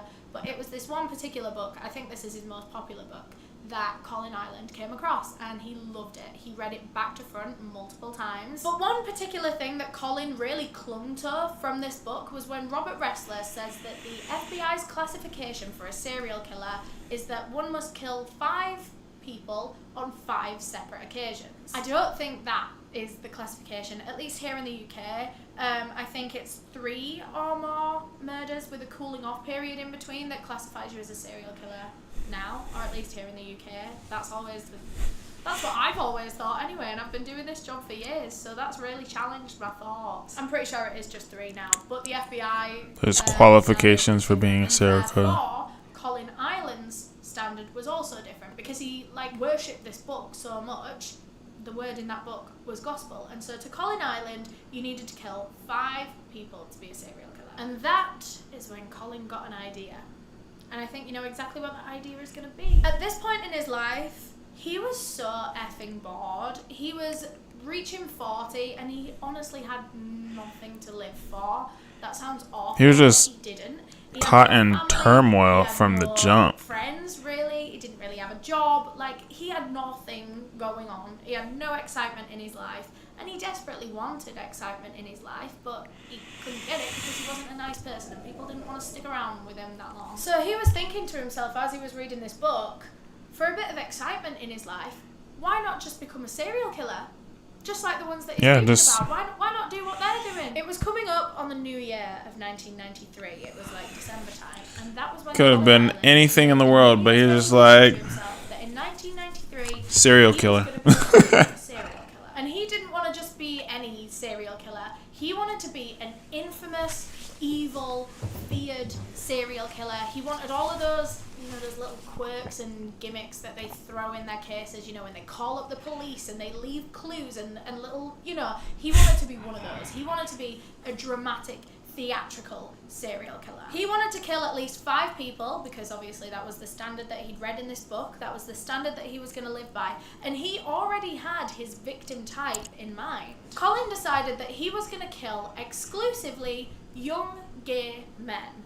And as I was researching this case, I found a lot of reasons as to why this might be. A lot of different people have a lot of different theories on why he went for gay men specifically. So the main theory obviously being homophobia. Maybe he just didn't like gay people and simply wanted to kill them because they were gay. The 1990s was still a fairly homophobic time, especially in London. Like, there was a lot of stigma. It was like just coming out of the AIDS epidemic as well. So like, you know, chances are he could have been homophobic. But there's another theory, and I am slightly more inclined to believe this one, that it could have been internalized homophobia. So Colin always maintained, always, until the day he died, that he wasn't gay. He was straight. He never wanted to have sex with a man. He never saw men in that That's way. usually how it starts.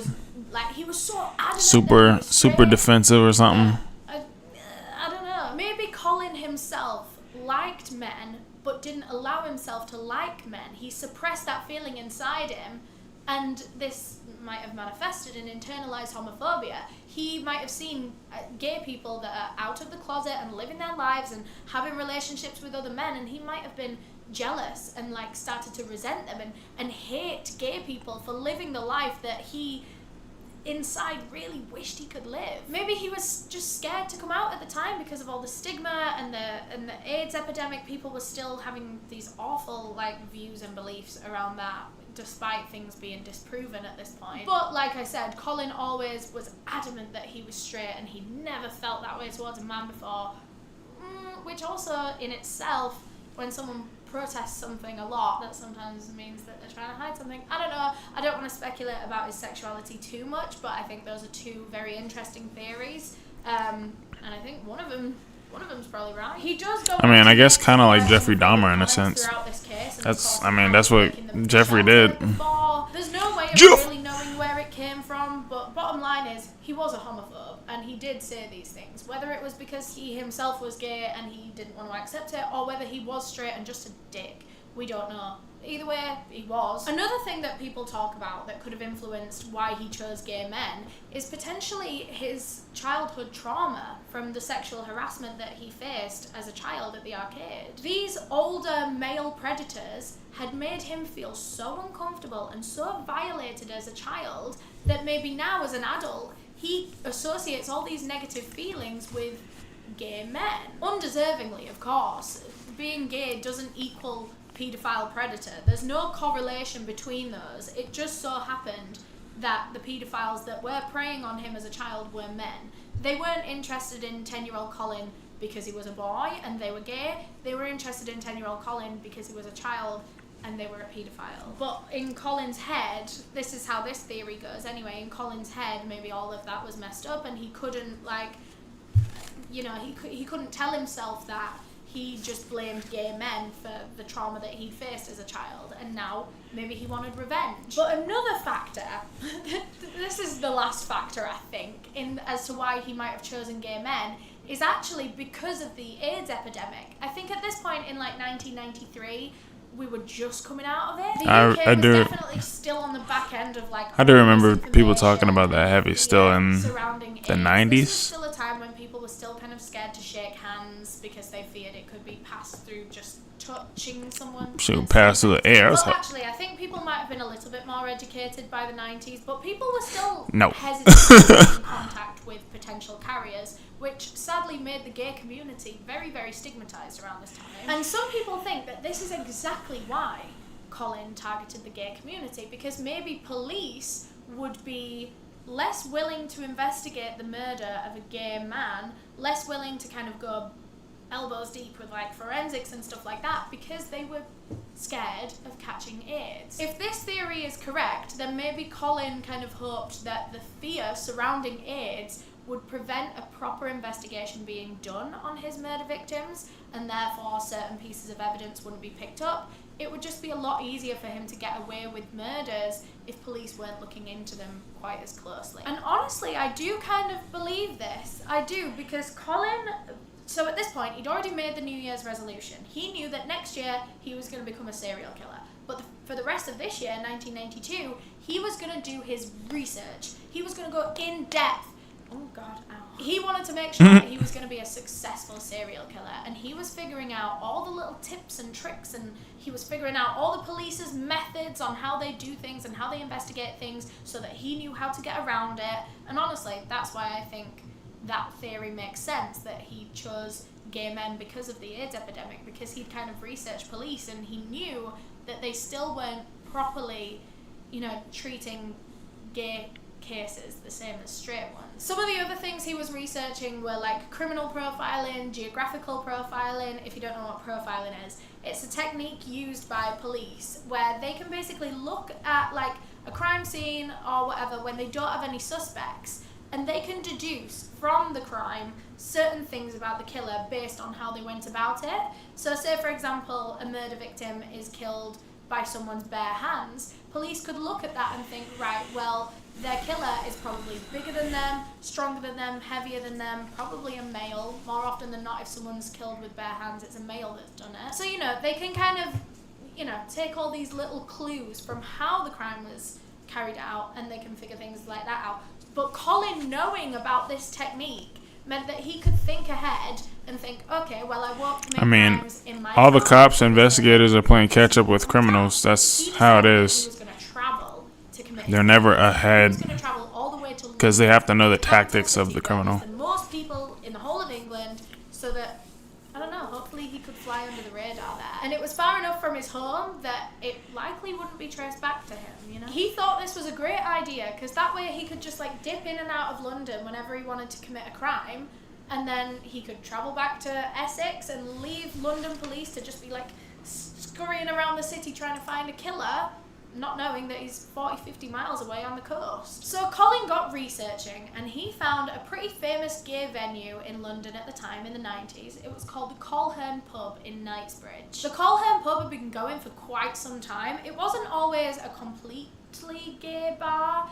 It started in the 60s, and this was back when It's not completely still gay. illegal to be like gay. And so this pub was like one of the only places in London that was accepting and even like marketing themselves as LGBT friendly. They had 2 separate rooms in the Colhern back in the 60s. This wasn't in the 90s, but I thought... Yeah, so there's no such thing as There were 2 different LGBT. rooms, one for straight people and one for LGBT people. And then over time, the pub got so popular with the LGBT customer base that they had to say goodbye to the straight room and make the whole club just a gay club. And that's what it was in the 90s when Colin Ireland stumbled upon it. The club had a lot... It's not a club, it's a pub. I'm sorry if I call it a club. But it had a lot of character, I'll tell you that. Like, the patrons used to turn up. Like, it was pretty much all gay men that would go there. There weren't really any gay girls that went. But the men would turn up in, like, full leather outfits and harnesses. It was really big in the BDSM community, was the Colhern Pub. It was somewhat of, like, an unofficial sex club. Not that, like, people would... No, sometimes people would have sex there. Yeah, you bet Everyone it. kind of knew why you were going to go to the Colhern. If you go into the Colhern, it's because you're trying to pick someone up and take them home. That was the vibe. Which, as soon as Colin This really sounds like some Jeffrey Dahmer stuff, honestly. perfect. That's exactly what I want. I want to just go somewhere, find someone, and have an excuse to leave and go somewhere private and kill them. These men were turning up at that pub with the intention of leaving with a stranger at the end of the night. So it was going to be dead easy for Colin to be able to get him alone. These men would just wander willingly into his trap. Something interesting about the Colhern Pub, well, actually, I presume this was done throughout the whole gay community at the time, but this was how it was in the Colhern. They had what they call the hanky system, and I really like this. Hanky. It's really cool. Basically, all of the men that turned up at the pub would be wearing a handkerchief, and depending on You know, like where they were hanky-panky? wearing this handkerchief Crazy. on their body and what colour the handkerchief was, it signalled different things about what they were looking for in a partner. So they would more often than not wear their handkerchief in one of the back pockets of their jeans. If they wore it in the left back pocket, that meant they were submissive. And if they wore it in the right back pocket, that meant they were dominant. And that was how the top That's and the bottom crazy. could identify each other. The colours of the handkerchiefs meant different things as well. So green meant that you were into bondage. Black meant that you were into like full BDSM, the whole 9 yards. Light blue was just oral sex. Navy blue was anal sex. Black and white checkered meant that you were only interested in safe sex. And white with a red cross on it meant that you were HIV positive. I think there's a lot more like colours and codes than that, but black meant that you were into like... There's a lot going on here. These are like collecting Pokemon badges.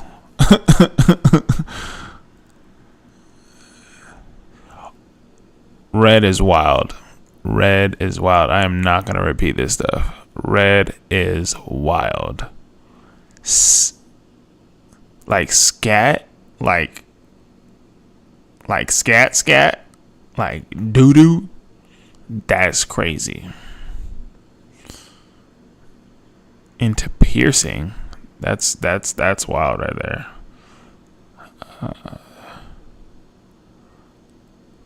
That is crazy. Boy. Anything, anywhere, anytime. That is crazy. Water sports. What? Yeah, these are. Yep. Full BDSM, the whole 9 yards. Light blue was just oral sex. Navy blue was anal sex. Black and white checkered meant that you were only... She even say red or this one. She didn't say none of those. Red cross on it meant that you were HIV positive. I think there's a lot more like colours and codes than that, but we could be here all day. Those are the more common ones. And Colin Ireland, once he figured out this hanky system, he decided that he was going to go ahead and wear a black hanky in his right pocket, meaning that he was a dominant into the whole 9 yards of BDSM. That way, he would be attracting the perfect kind of murder victim. That is true. Submissive, someone who is into BDSM, so gonna volunteer to be tied up, I guess. That's crazy. You know, want to be restricted or handcuffed, and that's exactly what Colin wanted to do to his victims. Colin's plan was coming together quite quickly. He already had a venue in mind, a victim type in mind, so now with all of that ready to go, he starts researching the finishing touches, you know, like train timetables, what tube he was going to get from the train station to the Colhern pub. He got everything mapped out and ready. He was ready to go out and become a serial killer. But before he left the house, Colin Ireland packed himself a murder kit. And if you're into true crime, you already know what's going to be in a murder kit. We hear about this all the time. It had a knife, it had gloves in it, it had cleaning products in it so that he could clean up after himself. Rope and of course, all the things. Rope and cords, and sometimes he would take handcuffs. I don't know if he had handcuffs all the time, but he had a lot of tying up things. Things that he could tie people up with. And now finally, just over 2 months after making that New Year's resolution, Colin Ireland was ready to go out and kill his first victim. March 8th, 1993 was the day that Colin first set out to kill. He hopped on the train from Southend all the way to London and headed to the Colhern pub with his black hanky in his right back pocket. And much to Colin's surprise, he really didn't have to put in that much work. He just walked into the pub, went over to the bar, got a drink, and literally within 2 minutes of being in there, a man had already approached him, a very eager-seeming man. His name was Peter Walker. He was 45 years old, and he worked on the West End. He was a choreographer, a director. He'd been openly gay for quite some time. He lived in London, and he was a regular here at the Colhern pub. And of course, this was the first time he'd ever seen Colin Ireland, and he liked what he saw. So he immediately went over and struck up a conversation. The two of them went to go and sit at a table alone for a while and just chat, and they were there, they were getting on, whatever, and then Colin accidentally spills his drink all over Peter Walker's pants at the front. He is absolutely soaking wet. Anyone would be extremely uncomfortable in soaking wet pants.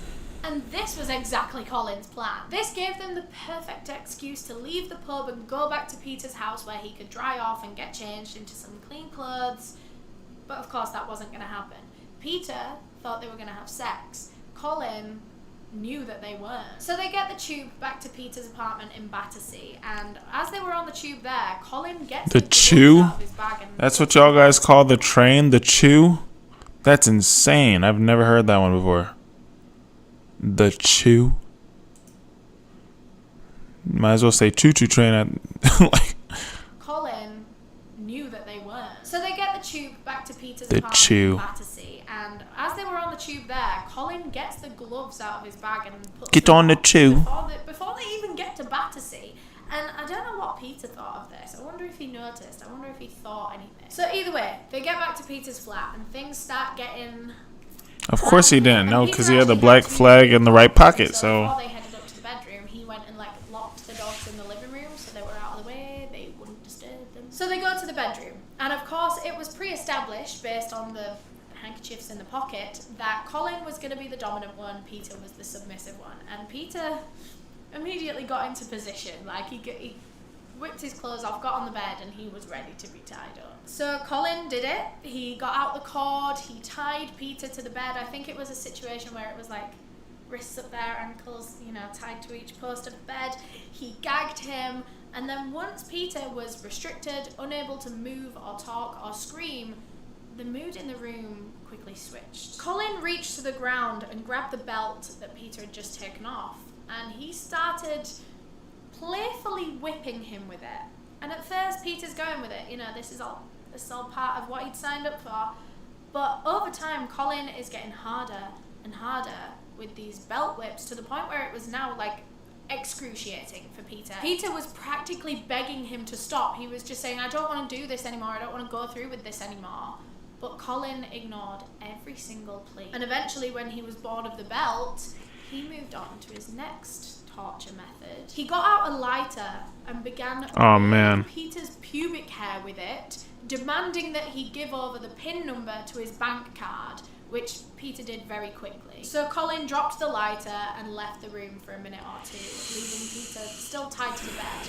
And when he returned, Colin had a plastic carrier bag in his hand. As soon as he walked in the room, he launched himself at Peter, threw this carrier bag over his head, tightened it, and wouldn't let him breathe. Peter was gasping for air. He was suffocating inside that carrier bag. And just before he was about to pass out, Colin would lift the bag a little and let some air in and let Peter get his breath back slightly before shoving the bag back over his head. And he did this a few times. He would bring him right to the brink of passing out, and then he would allow him a little bit of oxygen just to keep him alive, just so that he could torture him for that bit longer. He was honestly putting him through hell. Until the very last time he lifted the bag off Peter's head, he leaned down to him and told him that this time he was gonna die. And then he put the carrier bag over his head It's the one last tube? time and didn't let go until Oh, instead of the chew, it's the tube. I thought I said chew. I thought it was chew. Peter had gone fully limp. He Well, I was didn't get. suffocated to death, and Colin Ireland had claimed his first murder victim. Wow. Much later on in this case, What when up? Colin looked back at What's his happening? first murder, he almost like reminisces on it. It's a really good memory thing. We're watching Adrenaline. the Gay Slayer Mass Murderer. So he's similar to Jeffrey Dahmer, but I feel like he's not on that level of Jeffrey Dahmer. He's just in the realm of it. Buzz that he got from his first murder, he likened it to the feeling of losing your virginity. So now, Colin is standing there in the bedroom, his first murder victim is laying on the bed, and he sets about cleaning up the crime scene. Remember, he brought all that disinfectant and stuff with him in his bag, and he'd been wearing the gloves this whole time, by the way, so this was just extra precautions. He was going to make sure that he hadn't left any prints or DNA or anything anywhere on anything he touched. And once everything is clean, Colin packed all his bag up, he untied the cord a little bit. He wanted this to be a shocker when police walked in and saw it. So he grabs a wad of condoms out of his bag and he starts draping them on Peter's face. He was like shoving them up his nose. That's them in his crazy. throat. And then he grabbed 2 teddy bears and positioned them in a 69 position on Peter's chest. Now this was something that Colin wanted to do at the scene of every single murder. This was supposed to be like his signature, he said, but actually it doesn't end up being his signature because That is so weird, bro. A guy fantasizing about wanting to be a gay mass murderer, pretty much, and because he fetishizes being a murderer based off of a book.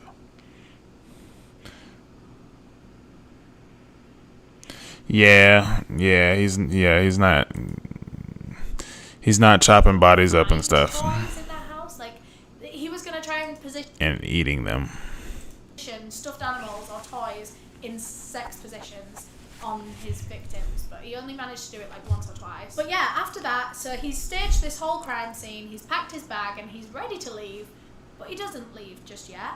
He decides to linger about. He just like sits about with this corpse, by the way. He's like sat with it. His reason being that Colin thought that if he left in the middle of the night and he was just like walking the streets in the pitch black and trying to get to Southend, and like imagine if the police like pulled him over and checked inside his bag and found a knife and rope and stuff like that. He just thought that he looked way more suspicious leaving the house in the middle of the night than if he just like waited it out until the morning when the sun came up. Then he could leave the next morning.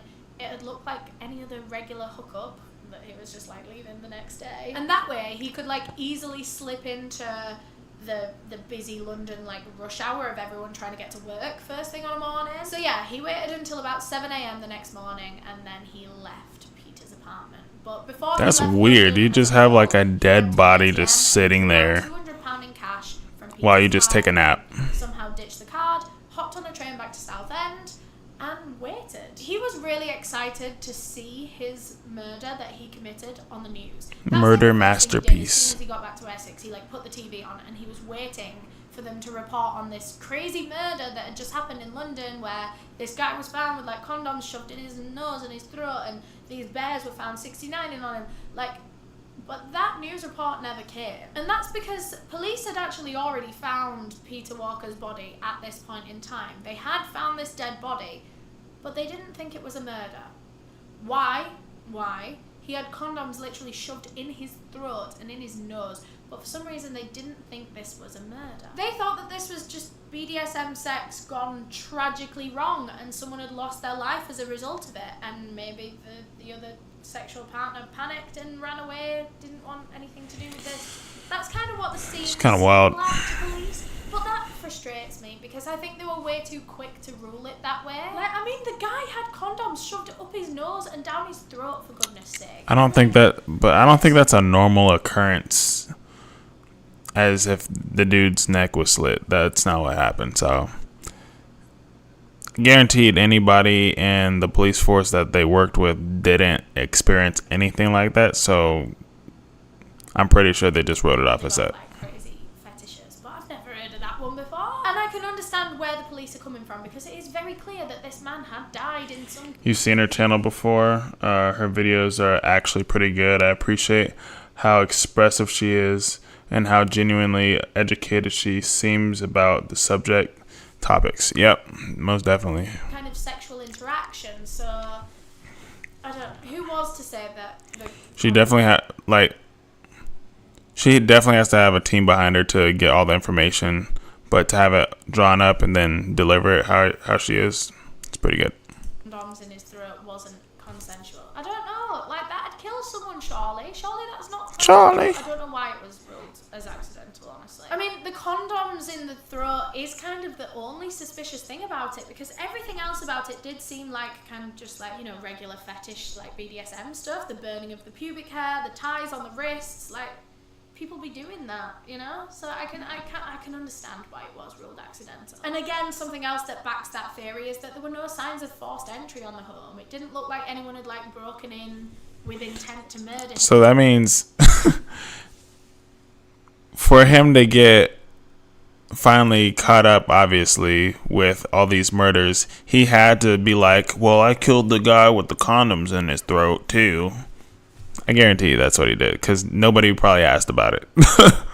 Maybe he had genuinely brought back a hookup, allowed them into his house, you know, willingly, voluntarily, and then this had happened, the hookup guy panicked and then just ran away. So like I said, Colin is back home in Southend. He is watching the news intently for like 2 whole days after the murder, and still nothing is coming on the news, and he's getting impatient. Because remember what he wants from this. He wants the infamy, he wants the attention, he wants the manhunt, he wants the fear, he wants media coverage, and that's exactly what he's not getting right now. Honestly, it seemed like no one even cared. He had gone out and committed his very first murder that he was very proud of, and no one cared. So Colin was like, nah, not having this. If they're not going to report on it, I'm going to get the word out there myself. So he decided to call up the Sun newspaper, which is everyone's favourite newspaper here in the UK. It's the worst one. But he calls up the Sun newspaper and he tells them that there are 2 dogs locked in an apartment somewhere in Battersea and they need rescuing. And this guy on the phone from the Sun is like, you know, that's really sad, but this isn't a story for the Sun. Like, we're not the kind of people that you need to be contacting about this, you know? And so Colin tries to say it like a few more ways. He's trying to be like cryptic about it. He basically is just trying to tell them about the dogs so that they go to the apartment and then they find the murder victim, and it's such a huge shock. He doesn't want to give over the fact that there's a murder victim there on the phone, but this guy from the Sun is just not having it. He's like, this isn't a story for the Sun. You're calling the wrong people. And so in the end, Colin just had to be like, look, the reason that those 2 dogs are locked in a room is because I killed their owner. So immediately this journalist is like, oh. And he realized that if this was... That's so corny. I did it. Like, okay, bro. True. Like, there's a good chance that this could have been a hoax. But if this was true... She does have a team behind her now. But she began on her own. She spent a lot of time and research. Yeah, most definitely. I've been watching her for years, and her content has always been top quality, as we see. I've researched a lot of stuff before, just for fun and to be more educated on topics, and let me tell you, it's incredible amount of work. Yeah, just to even, because you're looking up someone's whole life, their discography, in a sense, and then I guess connecting the dots to be able to find out if and why they did what they did. Then this journalist now kind of had the responsibility to try and pry this story out of this man who was claiming to be a murderer. So the journalist starts asking him questions. Colin went on to say in this phone call, "It was my New Year's resolution to kill a homosexual. He was a homosexual and into that kinky sex. You're into all that stuff, aren't you?" Don't really know what that last bit was about, but anyway, Colin quickly put the phone down on this journalist. As soon as he'd got his point across, he wasn't there to babble. He was given just enough vague information to kick up this investigation and start the, put a flame on the police's asses. And it worked. So this journalist got in contact with the police and basically told them this whole phone call, and immediately police believed the caller. They didn't think this was a hoax at all. Mainly because this murder, or this death, hadn't been reported in the media at all because they... Well, and also it's like, what, 1980s? Like, nobody's doing prank phone calls about murdering somebody. Thought it was accidental, so there was no need to really report on it. So who else other than the killer would have known exactly what had happened in that bedroom, So police tried their best to trace the phone call that the son had received, but it turns out it was done from a payphone. So, of course, it couldn't be traced back to the individual caller. And other than that, police had no leads to be able to try and find this anonymous caller. The only thing that they could really do at this point was just appeal to the public and beg if anyone had any information to bring it forward. They were specifically asking within the gay community in London because they knew that Peter was openly gay and therefore probably his killer was, if he died in a sexual situation, it was probably another gay man. And, maybe people within the gay scene would know something. But no one really did. Barely anyone came forward with any information. Of course not. And people think that this is simply because the gay community didn't really like the police at this point in time. They didn't have much confidence in them. The main reason for this being the way that the police were kind of treating the gay community as a whole coming out of the AIDS epidemic. Well, it was still kind of in it at this point in time. That being said, I'm pretty sure it had been proven at this point that you couldn't catch AIDS just through like skin-on-skin contact, just like shaking hands with someone or something. But the police, when they raided a gay bar in London not long before this, they went in with full like protective gear, like gloves on, masks on, which is so dramatic considering it had literally, I'm pretty sure, been proven that that's not how you spread AIDS. The police were just ignorant, I think, at this point in time, and the gay community didn't appreciate it. They didn't appreciate that police weren't even trying to understand that. And so when this case came about, gay people are thinking, why would I voluntarily walk into that police station and sit and talk to police for a while? And I think it was also illegal for gay men to engage in BDSM sex at this point in time. Really? Why that was ever made a law, I don't know. Like, why do law makers care? Like, I don't get it. But I think that was actually illegal. Freeze. How dare you have sexual encounters how you want? What? Consensually. Which was another thing stopping gay people like going forward to the police because they didn't want to be risked being prosecuted themselves just for simply having sex. Like, how would you get caught? I mean, other than being in public and doing some wild stuff, but 2 whole months went by and Colin Ireland was still getting away with the murder of Peter Walker. Police had made very little progress, if any, in this whole case. They were no closer to finding Colin, which he was happy about. He didn't want to get caught because, of course, he wants to stay a free man in order to become a serial killer, to kill more people. So that bit he was happy about. But what he wasn't happy about was how quiet the media were about this. He wanted to be infamous and feared and talked about in the media. He wanted his cases covered, and it seemed like they'd been forgotten about.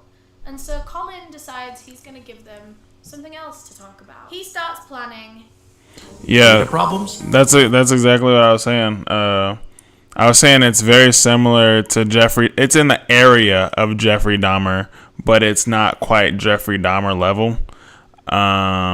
Because Jeffrey Dahmer definitely chopped bodies up and he ate them. This guy's not doing that. As far as I know, he's not doing that. And he's looking for validation, which is weird. Jeffrey Dahmer was not looking for validation. He was just going out and and clapping people.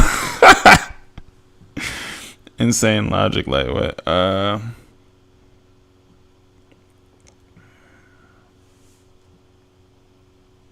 Yeah, he definitely was horrible. Murder. And he was going to use pretty much the same entire method as last time. He was going Facts. to go to the pub, pick up some random guy, go back to his place, kill him there, and then get the train back to...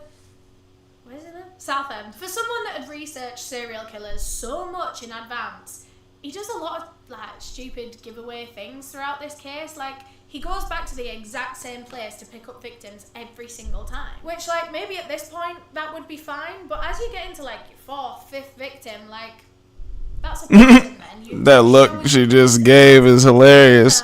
He won't that. Someone that had researched serial killers so much in advance. Watch her face, watch. A lot of like stupid giveaway things throughout this case. Like, he goes back to the exact same place. Here it comes, watch. Every single time. Which, like, maybe at this point that would be fine, but as you get into like your fourth, fifth victim, like, you're showing the police a pattern. I don't know. He wasn't that smart. He really wasn't. But either way, he gets himself down to London on May 28th and heads to the Colhern pub. And just like last time, he didn't have to do much work. He just walked in, ordered a drink, and someone approached him. 37-year-old Christopher Dunn was... Listen, if the squirrel from Ice Age was a person,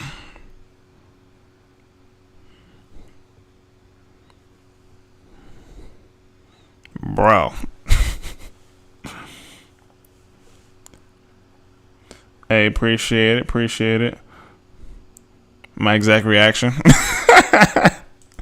Local librarian that took a huge liking to Colin Ireland, so much so that he invited him back to his place within like an hour of meeting him. So the two of them went back to Christopher's apartment in Harrow, and when they got there, he put on an S&M tape for the two of them to watch, and then they both like just sat there and watched it together. And then Christopher turned to Colin and asked him to tie him up. So Colin made him undress completely and lay face down on the bed, where he then grabbed his arms behind him and handcuffed them behind his back. And just as he had done to his last victim, he starts whipping Christopher. And at first it seems playful, it seems in keeping with the tone that they had set. But as it's going on, it's getting harder and harder and less consensual. Soon Christopher starts asking him to stop, and then Colin starts demanding that Christopher give over the PIN card for the PIN number for his bank card. And as soon as Christopher gave over that information, Colin had gotten everything he wanted to get out of this man, and so he put a rope around his neck and strangled him to death. Again, he cleaned up the crime scene and then just sat with his murder victim's corpse until the sun came up and he could blend in with the light. Well, I mean, the name is Gay Slayer. I was expecting like knives and sharp objects and body parts just everywhere. This dude is the Gay Strangler. Okay? London crowds and get his ass back to Essex. Christopher... Yeah. Jump scare. Eyes looking wild. Yeah. Yeah, there you go. Dunn's body was found later that same day. He was completely naked, wearing nothing but a leather harness that Colin must have put on at some point throughout this. It's very clear to us, objectively looking at this case, that these two murders are very, very similar. These two men had been found in almost identical situations. They were both young gay men. I don't think he got a type, but they coming for him now. That frequented the Colhern pub. To anyone looking at this, they're connected. But to the police at the time, so both of these men were killed in separate areas of London, And because the first one had been ruled an accident, there hadn't been like a load of commotion about it. A lot of people hadn't heard of it. So then when police found this second murder in Harrow, they hadn't heard of the first one. So there were no connections to really be made. If one of them is ruled as an accident, the second one is also likely to be ruled an accident because there's no pattern. Again, police just assumed this to be a case of BDSM gone horrifically, terribly, fatally wrong. So not much of an investigation was done into the second murder either, and Colin Ireland is now getting away with 2 murders. His confidence is growing by the week. He's proved to himself now that he can do it consistently and he can get away with it. And he was still aiming for that goal of 5 kills. He was 2 in and he wasn't going to waste any time finding his next victim. Just 6 days after the last killing, Colin returns to the Colhern pub on June 4th, 1993 to claim his third. 1993. There's like still no cameras probably anywhere to be found anywhere. So obviously they're going to get away with a lot more stuff. So Perry Bradley III was originally from America, but he was over here in London on like business. Like I said, he was Perry Bradley III. He was from a long line of Bradleys. His family was a very wealthy, successful, powerful family back over in America. I believe his father was a this boy about to get strangled. Like on Tubi, but the porn version. I ain't got no type. Yeah, he ain't got no type. So somehow, Colin and Perry cross paths in the Colhern pub and the 2 of them get talking. But Perry is a little bit more reserved than Colin's first 2 victims because Perry wasn't actually out of the closet at this point in time. For that reason, he was a little bit harder to convince to go back home, you know? Because he was just scared of being seen and then outed, and he was scared of what that would mean for his family and his father's career. Like, it was all quite deep for him. And so he wasn't so willing to go back with Colin at first. But after a few more drinks, he decided to take Colin back to his place. So when they got there, Colin starts getting his rope out of his bag and he's like, right, can I tie you up? And Perry wasn't really down for that. He was like, oh, that's not really my thing. I'd rather just like... Bro, he was like, man, I get to tie someone up. And dude's just like, nah, I'm good. I guarantee he gets aggravated immediately. Do it without. So Colin tried a few times and he was like, look, come on, like this is my thing. Like I don't know if I'll really be able to like perform if I don't tie you up. Eventually Perry obliged and let Colin tie him up. Oh man. As he was bound and couldn't move, Colin Ireland switched once again. He reached out. The person I am thinking about every time when they talk about him tying people up is the fish from SpongeBob. I think it was like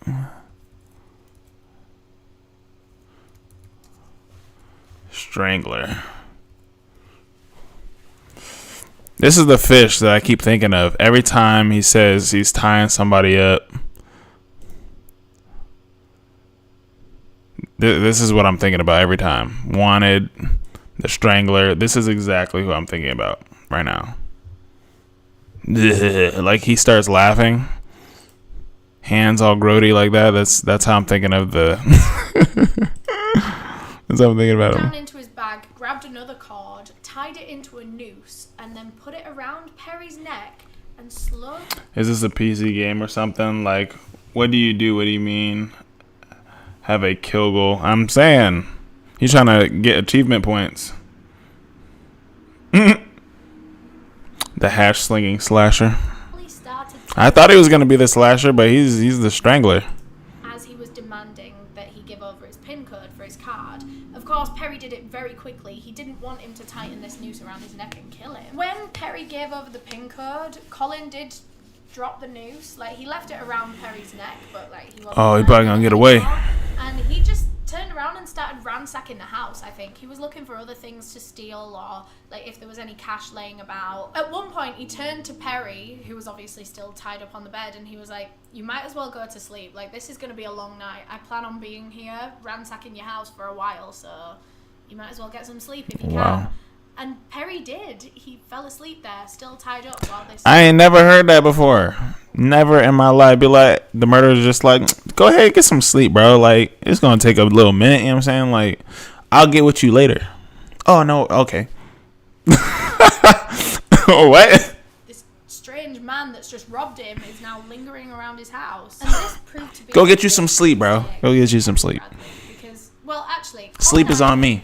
Had been cleaning up this whole time, and he'd packed his bag, and then he looked at Perry asleep on the bed, still tied up. And the thought actually crossed his mind at this point in time to just leave Perry alive. Like, Colin could just leave the house at this point in time. He'd got, like, quite a bit of cash out of Perry. He'd also got his card PIN number, so he could go to the cash machine. And he was just looking at Perry peacefully asleep. And, you know, the thought did cross his mind, but it was very fleeting. At the end of the day, Colin Ireland was here for one reason and one reason only. He wanted to become a serial killer. So why would he leave a surviving victim? And besides, Perry's family was very rich, very powerful, and Colin knew that Perry had already seen his face, so he would be able to give a good description to police, he would likely get caught, and Perry's family would get him put away for a long, long time. He didn't want to risk any of that. So Colin Ireland walks over to where Perry is still asleep on the bed. He grabs hold of this noose and just throttle tightens it around his neck, which pretty much killed him instantly because he was asleep. Yeah, he wasn't even ready. I don't know the science behind it, but I did see this in a documentary. It means he would have died really quickly. And Colin said that. He said he barely struggled. Like, he didn't at all. So Colin Ireland has... Can't really do too much. Like, you're dead asleep, and then all of a sudden, like, full body weight of a noose just, like, getting yanked on your... Do you know what the word throttle means? Oh, my goodness. Yeah, and by today's standards, or Ellen O'Neill standards, he is now a serial killer. But not by his standards. Not by the standards he'd read in that book, anyway. He wasn't willing to stop until he had reached 5 kills, because that's what it takes to be a serial killer. I know. He got the option. As with his previous 2 kills, Colin just lingered about in the house with the corpse. This time, he actually sat next to Perry's dead body on the bed, and he was just listening to the radio. As if there wasn't a dead body next to him. And he said that... I mean, in his first murder, he slept in the same apartment as the body was, you know, bodying. He could see Perry's body, like, physically changing in front of him, you know, as it enters, like, rigor mortis. Is that the stage that it's in right now? It's not decomposing yet, but basically Colin said that he saw, like, blotches appear on his skin. He was going super pale, almost like bluey tinted as he became cold, like as the heat left his body. Really, really eerie to even think about, never mind, like, picture. And he'd seen this 3 times now. He'd sat with 3 separate victims and watched this process happen, and he said he really didn't like it. He hated being in there with those corpses. He would have left immediately if he could, but he felt like he couldn't. So the next morning, when the sun comes up, Colin leaves Perry's apartment, and before he hopped back on the train to Essex, he went to an ATM, drew out some cash, and then ditched Perry's card somewhere. Perry's body was found very quickly after the murder, and again, it was categorized as just an accidental death from, like, BDSM sex gone tragically wrong. Infuriating. It's so frustrating that these cases were not getting linked. This many just suspicious and tragic sex deaths don't happen in such a short space of time. That was my next question, was like how long in between each murder was there? Because the thing is, if it's in different counties, it's probably not, you know, they're not going to think of it as it linking together. So that could be a issue.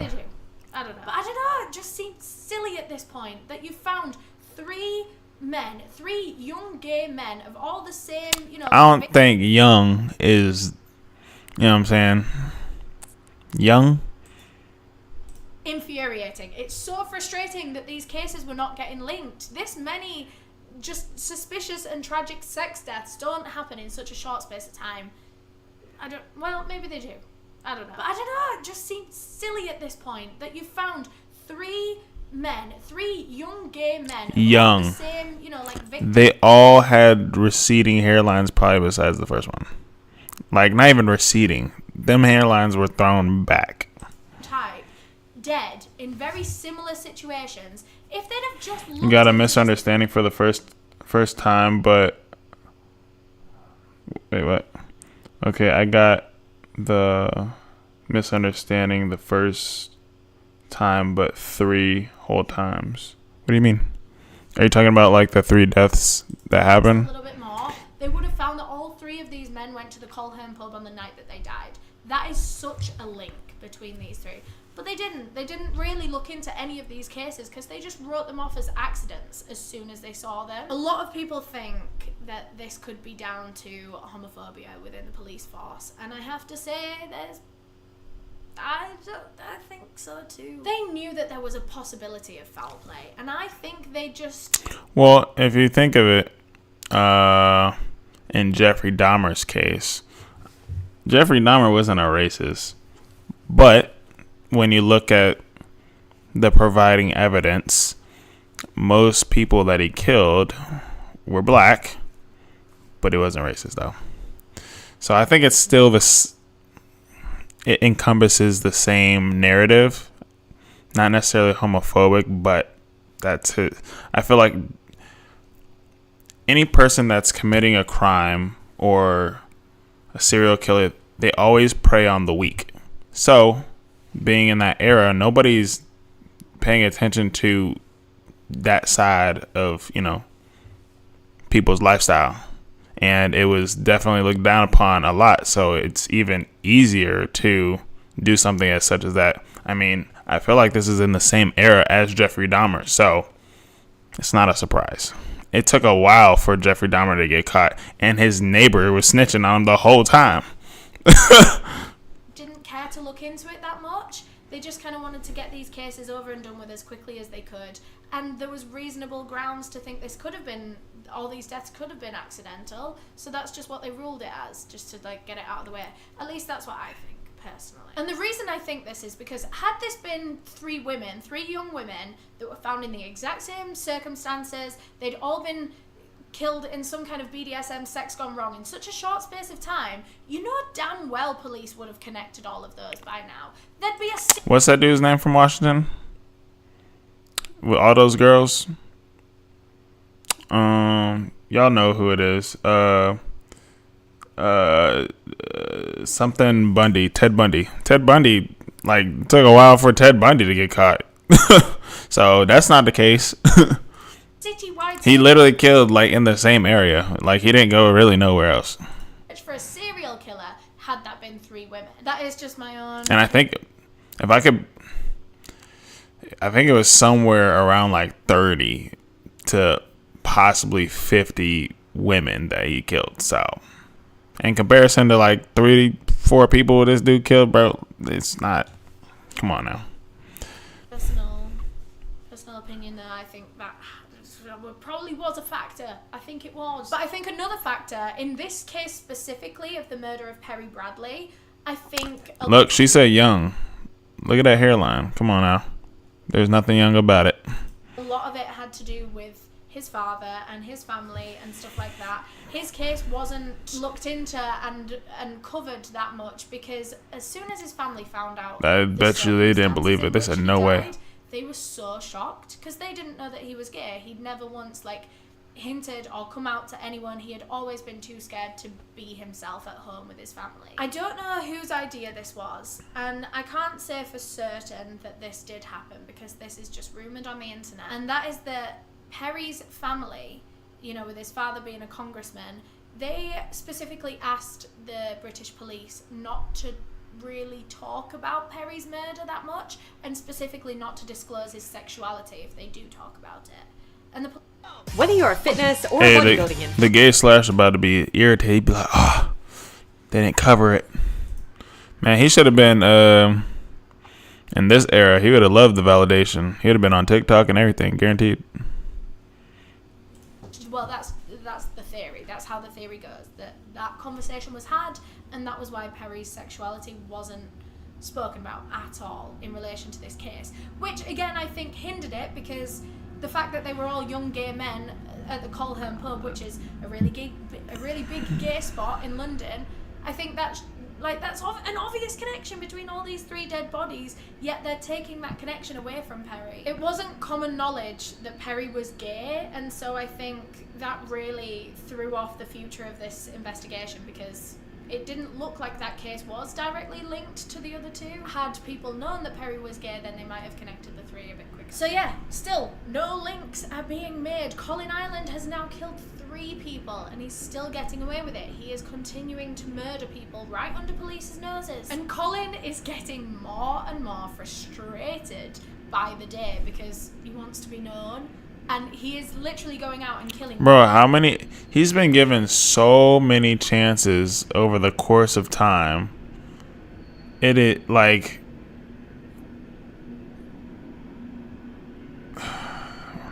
crazy, bro. More people, he's like, fine, maybe with this next one they'll report on it.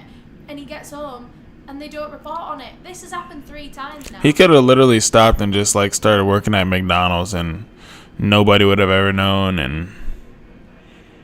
started a whole new life. 3 times they've just considered these deaths accidental and not once reported on them. He feels like he is failing at his quest to become a serial killer. Very frustrated with the lack of coverage, Colin Ireland goes out to kill again, just 3 days after the last. June 7th, 1993, he heads back to the Colhern pub and is very quickly approached by a 33-year-old man named Andrew Colley. Alright, got another receding hairline individual. He coming up to a type about now. Yeah. Andrew was very forward with Colin and almost immediately asked him to go back home. He said, give me that wee-wee. Right now. Colin was like, yeah, sure. You know, job done. So they get the tube back to where Andrew lives in Dalston, and the whole time Colin is running through his regular MO in his head, and he knows the way that this is going to go. He gets there, he ties them up, he tortures them until they give over the pin code, and then he kills him. And then he cleans up and he waits, and then he leaves. You know, he's got his method sorted. But this one wasn't going to go quite to plan. Colin got to the torture point. He was torturing Andrew, trying to get the pin code out of him, but Andrew wasn't giving it up. Like, he was keeping his mouth shut. And Colin was trying a lot of different torture methods. He was burning his skin with a lighter. He tried burning his pubic hair again. He was doing all sorts, beating him with a belt. Andrew wasn't giving over his pin code. And then Colin got an idea, because he knew that Andrew Collier had a cat. Now, if you don't want to hear this, skip forward, you know what's about to happen. He went and grabbed the cat, took it over to Andrew, and made him watch as he strangled his cat to death. But still, Andrew wasn't giving over that pin code. He still wasn't talking. Colin had tried pretty much all he could at this point, and it was pretty clear that Andrew was going to take his pin code to the grave with him, and so Colin decided it was time to just kill him. He grabbed a condom from his bag and shoved it down Andrew Collier's throat, choking him to death. But he wasn't done there. Andrew then went and grabbed another wad of condoms, started unwrapping them. He put like a few of them on his face again, I think, and then he put one on Andrew's penis, one on the cat's tail, and then he positioned Andrew and his cat in a 69 position. He even, this is literally one of the most... I feel like I know what she's about to say. It's gonna be something wild. I know it. Yeah, insanity is probably a good word for this. Disgusting things I've ever heard. He even put Andrew's penis inside the cat's mouth and closed the cat's mouth, and then put the tail inside Andrew's mouth. This was the most sinister and disgusting and sick crime scene Colin Ireland had left so far. And that was exactly why he did it, because if police weren't reporting on his crimes, he thought he had to do the absolute most to be able to get their attention.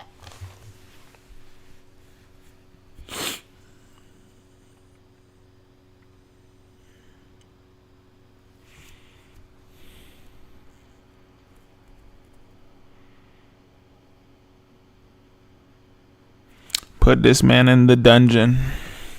He hoped that if he did something as heinous as this, posed his murder victim in a sexual position with his murdered cat, there is no way that the media wouldn't report on that. So once he'd finished positioning this crime scene, again, he planned to linger until the sun came up, but he actually fell asleep.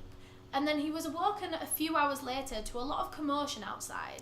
There was shouting, like a few people shouting. And immediately Colin actually panicked because he thought that this could have been the police. Like, they could have been onto him, they could have followed him to the house, and this could be him being caught. So he very quietly crept up to the window and pressed himself against it to listen to what was going on outside.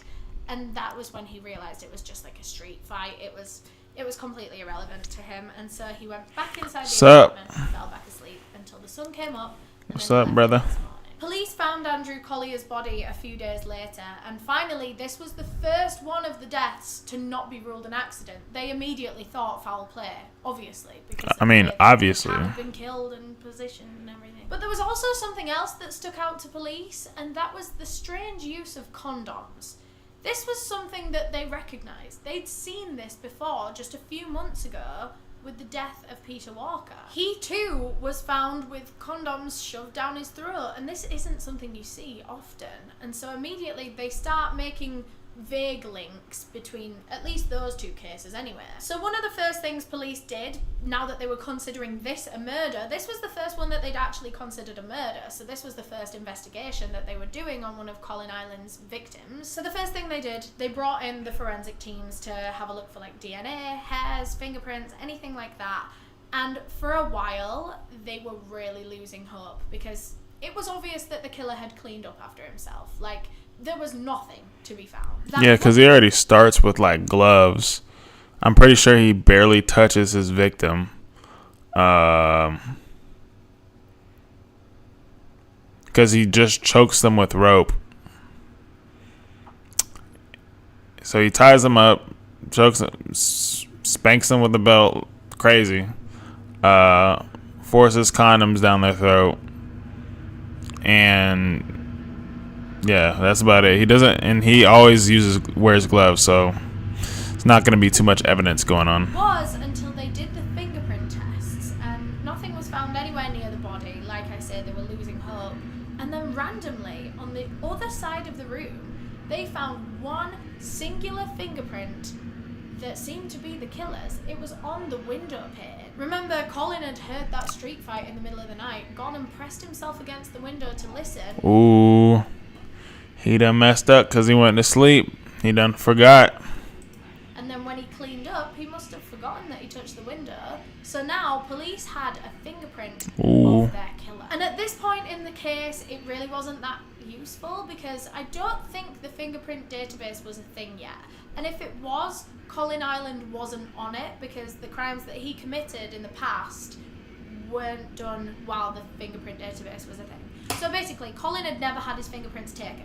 So if the database was a thing, he wasn't on there. But police knew that this fingerprint from the crime scene would be useful at some point because at some point during the case, if they get a suspect, they'd be able to test their fingerprints against the crime scene fingerprint, and then if it was a match, they'd know that they had their killer. So maybe it wasn't completely useful right now, but they were going to cling on to it because they were hopeful that it would be useful at some point. A few days went by after Andrew Collier's murder, and there was still no talk of Colin Ireland's murders in the media whatsoever. Because actually, with this case, this dude is irritated. He's just like, how dare they not report this on the news? Condoms in the throat. Private, quite secret, because it was so heinous that, like, I don't know, there's certain things that the public just don't have to hear. They don't have to hear about a cat being found like that, you know. And there certainly wasn't talk of a serial killer because police hadn't connected any of these four yet. So there wasn't any media coverage, and Colin was getting really, really pissed off, man. He was getting so impatient. He had done this 4 times now, and he wanted to be an infamous serial killer, and no one cared. No one was paying him any attention, and so he was thinking, right, well, I'll have to do something about it myself then. He took matters into his own hands. He went down to a phone box and called the police anonymously and just straight up told them, I'm a serial killer. I have killed 4 people in previous months, and he gave over the full names of all 4 of his victims. Of course, he didn't allude to his own identity at all. This was all anonymous. And he even gave police on the phone details that clearly had never been released to the media. This dude is corny. He told them things about the cat and corny. the dogs, how the dogs were locked in the room in the first murder. So police are listening to this anonymous man on the phone and they believe that he is a serial killer. How else could he know all of this information? Colin told them on the phone that he planned to kill more people, so if they were going to catch him, they better be quick. I have a short section of the call transcript here. The operator says, "Why are you doing this?" And Colin replied, "I've read several books on serial killers and I wondered if it could possibly be done and gotten away with. But what was your aim in all of that? Just to see if it could be done, alright? So I'll leave you to get on with it. Bye-bye." He then hung up and immediately called up a different police department, specifically the police department that was dealing with Peter Walker's death, the first death, and he called them to ask why they'd stopped looking into Peter's death. He said, "Doesn't the death of a homosexual man mean anything?" Again, these police kept Colin on the phone for a little bit longer. They were asking him more questions and they got him to admit again to being a serial killer, albeit anonymously. The police on the phone asked him why he was specifically killing gay men and he responded, "They keep their mouths shut and don't tell police things. They're respectable. That, and I don't like them." Following these phone calls that Colin Ireland made, it was officially established that all 4 of these deaths were connected, they were all murders, and that London had a serial killer terrorising the gay community. And all these huge announcements were made on the radio, on the TV, and the newspapers, literally saying, "Please be careful. If you are a gay man, don't go on like hookups right now. Don't go home with strangers. It's not safe. You don't know who's out there." Everyone was so scared knowing that there was a serial killer at large. The public, Yeah, this even guy's police, and they knew they wanted to tripping. do something about it. But it was tricky for a number of reasons. First of all, none of the first 3 deaths had been treated as murders, had they? They'd all been treated as accidents. So there were no crime scene investigations done, they'd collected no evidence, all the bodies, well, most of the bodies, had been released to the families. This for, dude's like, whole life funerals is or womp womp. cremations or burials. Like, they hadn't treated this as if it was a murder case at all. It was as if they had this serial killer case and they just binned 80% of the evidence, like the first 80% out of the window, because they only had the evidence from the most recent one to go off. It was going to be really hard. And this meant that Colin was still getting away with everything. For months he was. And long enough for him to be able to try and claim his 5th victim. And now this one would be the one that officially made him a serial killer by his own standards, by the FBI's standards. That is what his New Year's resolution was. It all came down to this one last murder. June 12th, 1993, he heads back down to the Colhern pub and there he meets a Maltese chef, 41-year-old Emmanuel Spiteri. Literally within their first conversation that these 2 men had, Emmanuel told Colin that he liked to be tied up during sex. That was all Colin needed to hear. He immediately suggested New Year's resolution was. It all came down to this one last. Everybody got 12th, like receding hairlines. He heads back down to the Colhern pub and there he meets a Maltese chef, 41-year-old Emmanuel Boy, he got that Humpty Dumpty, boy, I tell you.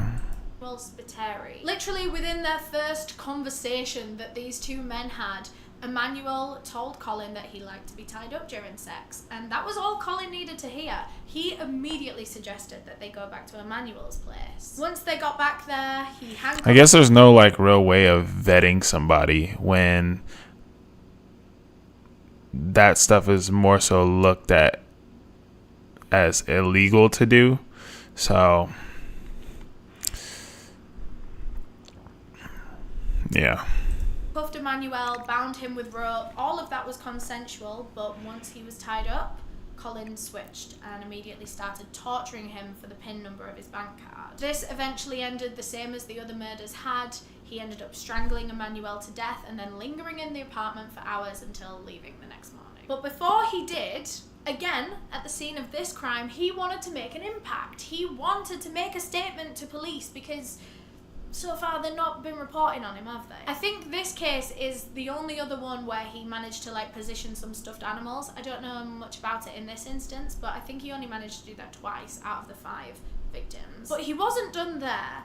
He then started to make a pile of things in the living room. So like he pushed all the chairs together, he got all the pillows and cushions and blankets, everything that he could find. Oh, and then he started a fire? Okay. I was just like, you better do something different this time, because doing stuffed animal 69 is not, like, it's just dumb. Well, that would allude back to when he was a kid and had set his bullies' things on fire. So I'm kind of surprised this isn't like the narrative for most of it. Definitely has a character type. Middle-aged men with receding hairlines. That is an absolute fact. That boy said, tied up. I can tell how. Receding hairline. What? He wanted to, well, his actual intention was to try and burn Emmanuel's whole apartment building to the ground because he lived in a block, so he could have easily killed everyone in that apartment block. So Colin quickly lit this fire and then got the hell out of there. He got on the train back to Essex, and he was expecting that by the time he got home and flicked on the news, he might see something to do with the murder that he just committed. Not at all. But as with all the other ones, wah, wah. Didn't. So again, if police aren't going to find it, he's going to lead them to it. He went and anonymously called the police once again and taunted them, saying that he was... Dude, he has, oh my gosh, all the chances in the world to live a normal life. He aggressively ensues on becoming this serial murderer of the gays or whatever. Nobody pays attention to him. It's just, oh my, but nobody's like coming after him either. So he's getting irritated because nobody cares about him being a murderer. Like, how, that's so weird. That's like SpongeBob trying to be evil or something. The serial killer that had just claimed his fifth victim. So police asked him, well, where can we find this fifth victim? And he said, in a house fire in Catford. And this really confused police because there'd been no reports of a house fire in Catford. Not a single one. That made him mad. Putting the phone down quickly after. He really didn't give much more information than that. And police were forced to take this phone call seriously, of course. So they start looking into potential house fires in Catford, and there'd actually been 0 reports. So they're calling around all these different places for hours and hours and hours, and then eventually they get a call themselves from a woman, from a landlady, saying that she had just found one of her tenants dead in his apartment, and it looked as though someone had tried to start a fire in there too. It turns out that the fire that Colin had set in Emmanuel's apartment had just like burnt itself out. So he made one fatal error, the exact same error that Zachary Davis made in a video that we covered the other day, where he set this house fire and then he closed the door after him, which meant that this fire was contained to just this one room. And actually, the door was pretty airtight, and so there wasn't any oxygen getting in this room. The window wasn't open, and so eventually the fire ran out of oxygen, and it just died out. It looked like nothing more than just like a bit of a bonfire in the middle of the room. Like, it really happened. Yeah, it's just someone that's screaming for attention. That's really it. Like, so much so that they're willing to murder people. That's, oh my gosh. Wow. Luckily for everyone else in that apartment building, as soon as police... But if he weren't here in the beginning, ultimately his life consisted of him not feeling purposeful, not getting attention. So at an early age, he had moved 9 different places. His mom was like dirt poor. Always saw his mom switching partners and not having like a stable relationship. He got put in a foster home, got bullied at school. Had to skip a bunch of meals. Like, his life has never been like stable at all whatsoever. So just the fact that it correlates with his upbringing of wanting attention and not getting that attention is as extreme as him wanting to be a murderer so then he can get the attention that he so craves. This call from the landlady, they immediately Crazy. connected with the anonymous call, and they now knew that Emmanuel was the 5th victim of the gay slayer. So police start appealing for information. Look, he's the gay strangler. He's not slaying. He's not slaying. Slaying, I'm feeling, because when you say you slayed a dragon, you didn't, like, nobody's gonna care that you strangled a dragon. They'll be like, you got a whole ass sword, bro, and you decided to strangle. Stop it. But mainly Emmanuel. Calm down. That was the most recent one. They were going down to all sorts of like private pride events, because this was the summer and there were loads of protests and parades and all that kind of stuff. They were going down, handing out flyers, like, do you know anything about these murders? And soon they had a very useful witness come forward. This man came to police and said he saw Emmanuel Spiteri on the night of his murder.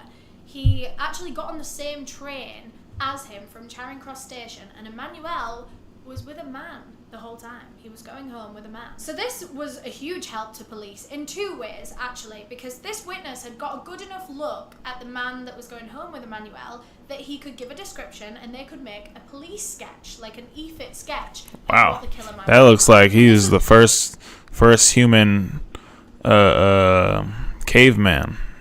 That's what that looked like. But that's actually pretty decent for what, 1980s or 1990s. That's not bad. It's also useful because now police knew that the killer had been inside Charing Cross Station, and Charing Cross. Yeah, the villain backstory. Do you know what year this takes place in? I know that not the last one here, but the guy with the bow tie, the rich dude. I think that was his third murder. Anyways, that was in 93. So I'm guessing this is still in the 90s. Probably no later than 95 or 96. So that's where I'm coming from. 1993, this must have been like one of the first trains. Oh, see, she said 93. London to be getting like kitted out with the whole 9 yards of security footage. So they went down and they had a look on the Charing Cross CCTV footage, and there he was, Emmanuel, and Oh, he's short. Look at him. I don't even think that dude's head, the guy he killed, even reaches above this dude's shoulder. This dude's tall in comparison. But this dude, itty bitty. Teeny weeny. tall man that looked a lot like the police sketch that the witness had made. So on July 12th, these two things, the sketch and the CCTV footage, were thrown all over the news. The pictures were printed, the CCTV was played on the news, like everything. And Look at within that. 24 hours, police had over 40 calls of people claiming to have seen that man that they believed to be the killer at the Colhern pub. A lot of the patrons of that pub had recognised this man because he was now somewhat of a regular. Makes sense, because definitely wouldn't be past in 2000s facts. And just the fact, and I mentioned it, I was just like, they didn't have very many cameras out. So being at the pub definitely doesn't have cameras. So at the end of the day, they got him now because he's at a major place like a train station. So. And they'd seen him, or some of them had even spoke to him a little bit. I don't think any of them could give over his name. I don't think, actually, a lot of them... I don't think they could really give over need their to names know that his he'd name. seen in the Colhern pub. Kind of like an identity protection thing. A lot of them were still in the closet. It just, you know... Like, you can literally just track every time he takes the train from where he's going to where he came.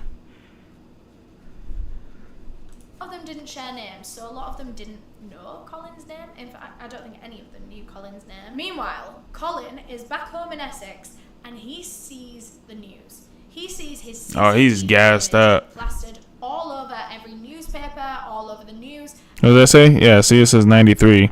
Look, February 16th. Wait. Oh, no. I said February 16th. What is that? I can't see that. It looks like a 6, and I can't see the other one.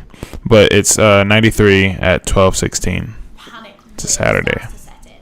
He didn't know that Charing Cross Station had security cameras. He didn't know that this was a possibility, that they could capture his face like that. And now he's panicking because his face is all over the news. And for the next few days, Colin was very visibly anxious with everyone that he was meeting, everyone that he was talking to. This is what he wanted. He was acting weird. And as the days was going on, he was seemingly getting more and more anxious and acting weirder and weirder. He's on his 5th kill. Now they're on his heels. And he's anxious. Like, what? By like one of the final days, he was like mumbling under his breath. He was talking in past tense. Like he was like a nut job. There was one particular night. I think he always has been. You know what I'm saying? Actually, like freaking his friends out so much that they took him home early. Like one of them just gave him a lift home early because he was making people feel uncomfortable. He was acting that weird. At this point, Colin felt that it was only a matter of time until he would be caught, and so he thought it best to be one step ahead of police officers. And that was when he got an idea. On July 19th, Colin walked into a solicitor's office and said he needed help making a statement that he wanted to give police. He wanted to say that yes, that was him in the CCTV footage with the murder victim. And the reason he wanted to make this statement was because he had come up with a fake alibi, and this statement was going to be used to, like, you know, support his fake alibi. So his alibi goes that he was going to admit that he and Emmanuel had met at the Colhern pub and they decided No, man, that's not what you do. That's so stupid. He really thinks he's the main character. That's crazy. Sit your butt down, bro. I'm gonna make this elaborate statement so they could follow it, and then together. And that was why he was seen. oh, that's distract them from. Dude, that makes you even more of the culprit, bro. Because then they gonna ask you questions, and you can't keep up with a lie. Sex. However, when he arrived there at Emmanuel's house, he said that there was another man in there.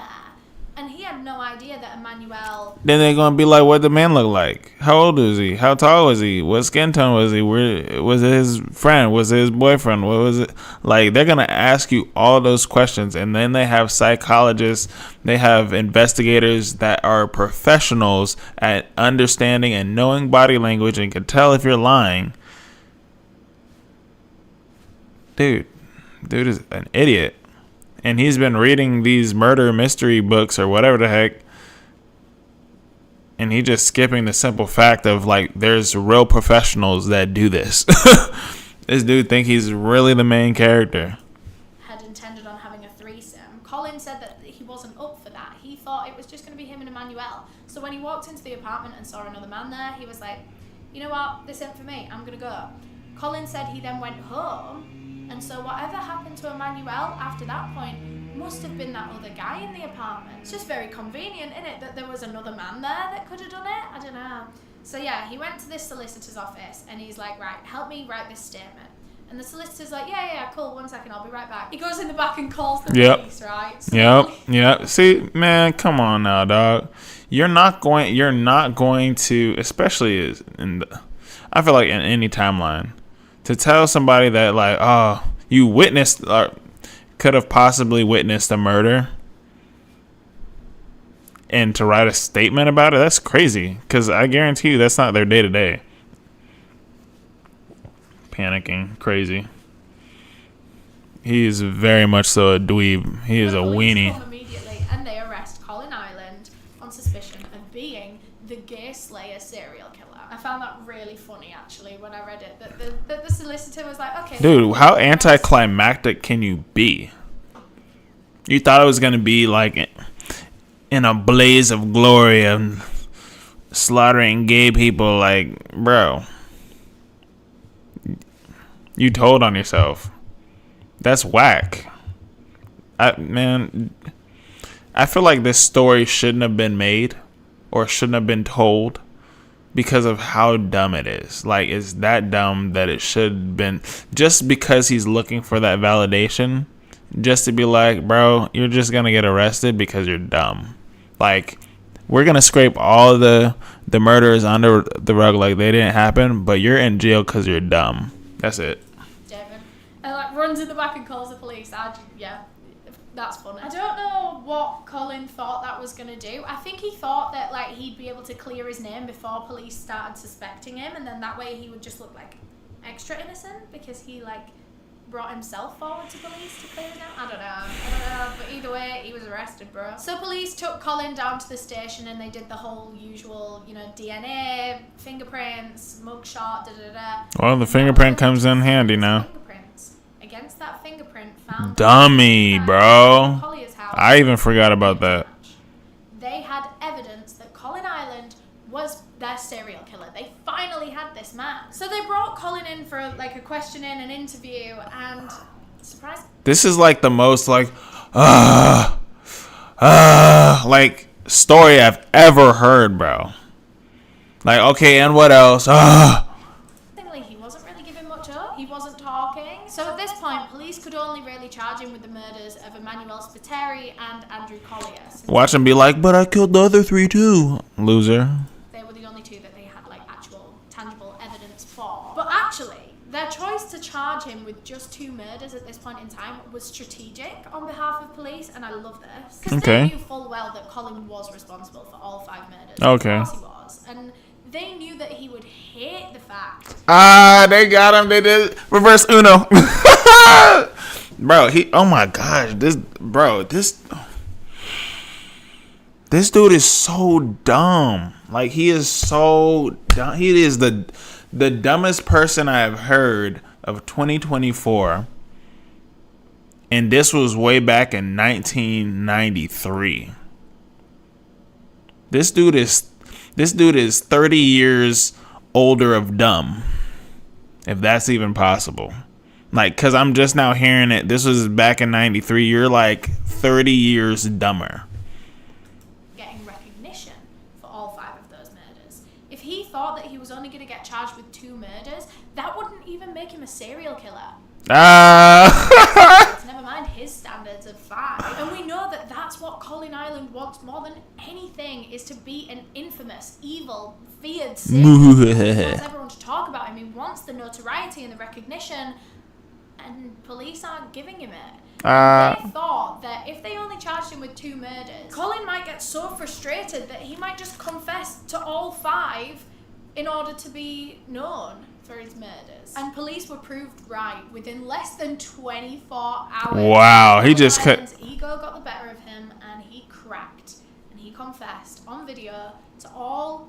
Do you take face? I need to see the video, bro. That is, oh my gosh, bro.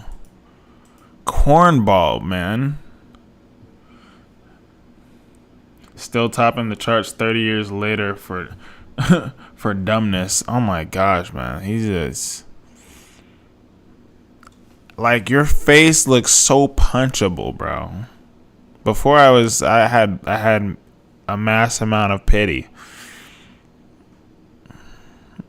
Not even a single nothing. Crazy, bro. Of those murders in detail as well. He recounted as much detail as he could possibly remember, and he was so cold and emotionless throughout these clips, and he even acknowledges it himself. He's like, yeah, I've got a really cold, calculated side. And throughout his confession, he like explains why he did certain things at certain points. So like, for example, the whole thing with Andrew Collier's cat, which is one of the most disgusting and like insane things, genuinely just insane things I've ever heard in a true crime case.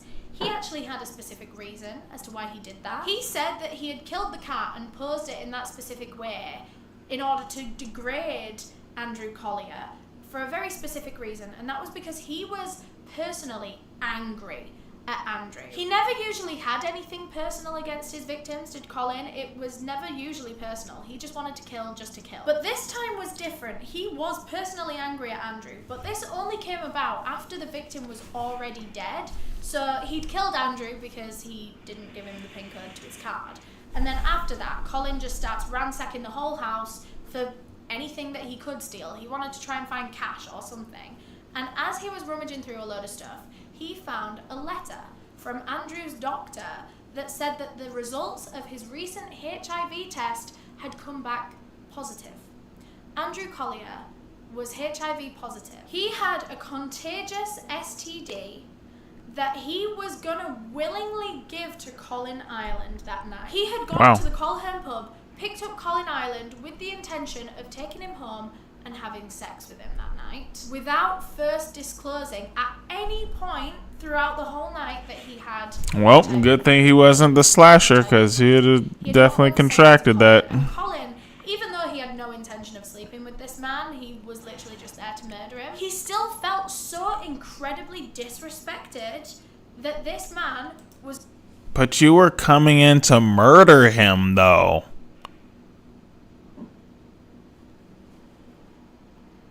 like, obviously both are bad, but murdering in comparison to contracting a disease is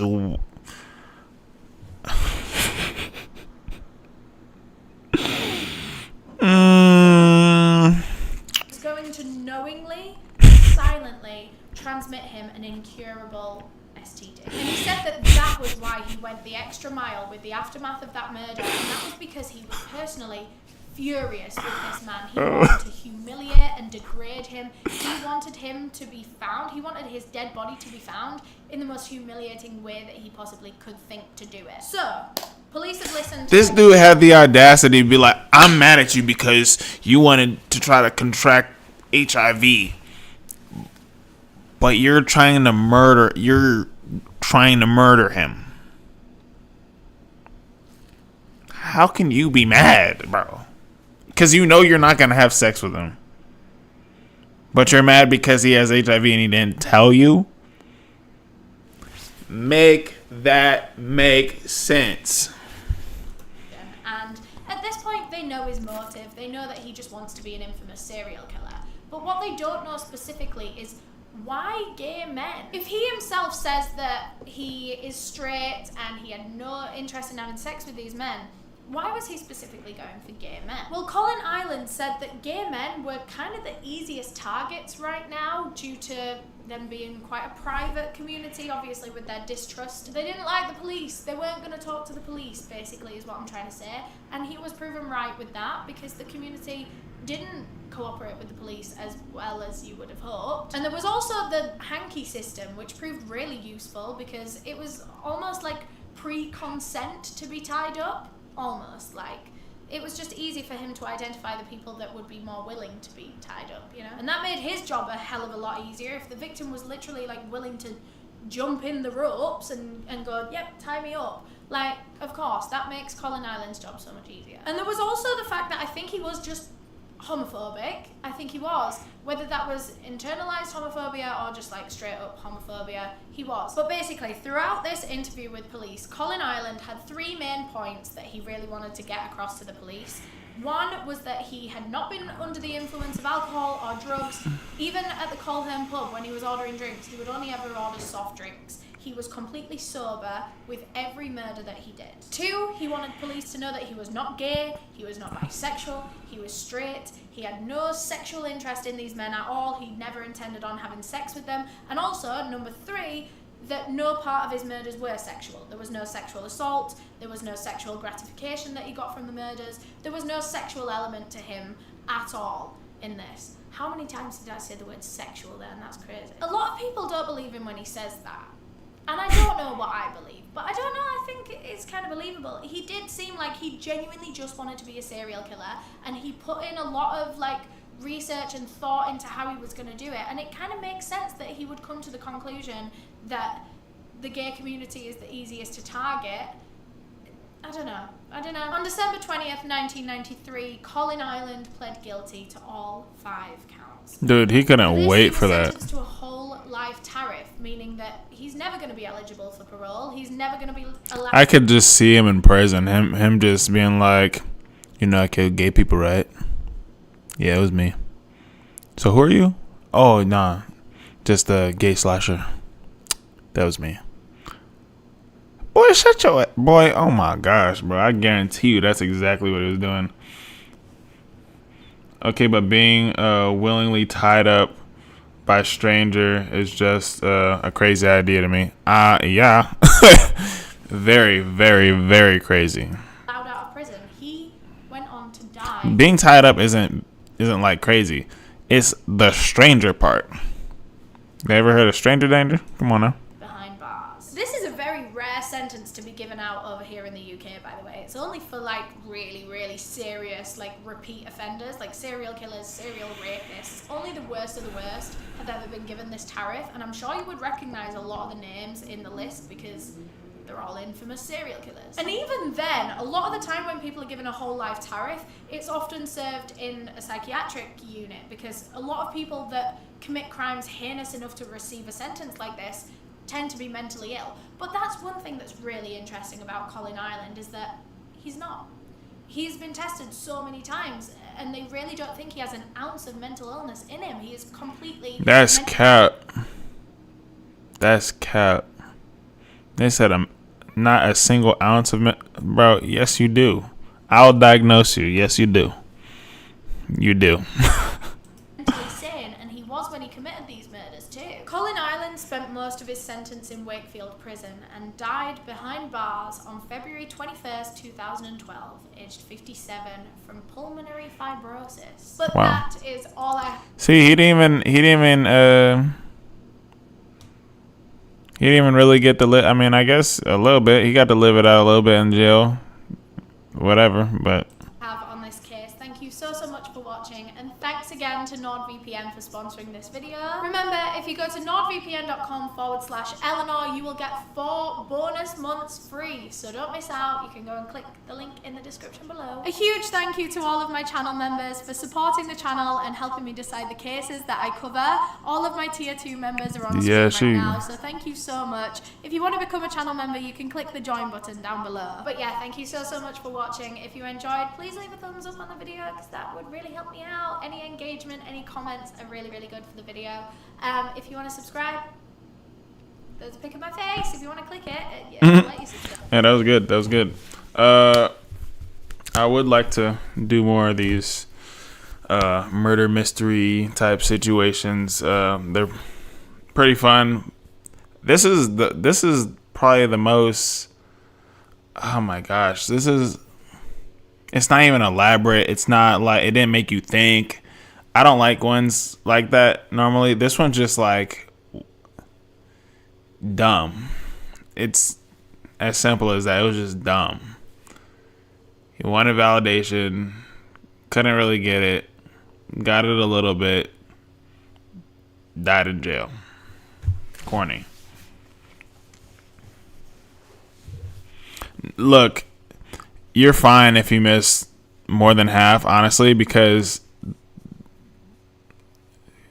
yeah, Rotten Mango is awesome. I actually have it. I'm actually gonna start doing those on my Patreon and stuff, because the last one that I did got blocked, and I was just like, I almost can't do a lot of things on YouTube. So, but Rotten Mango, I love Rotten Mango. She's my favorite.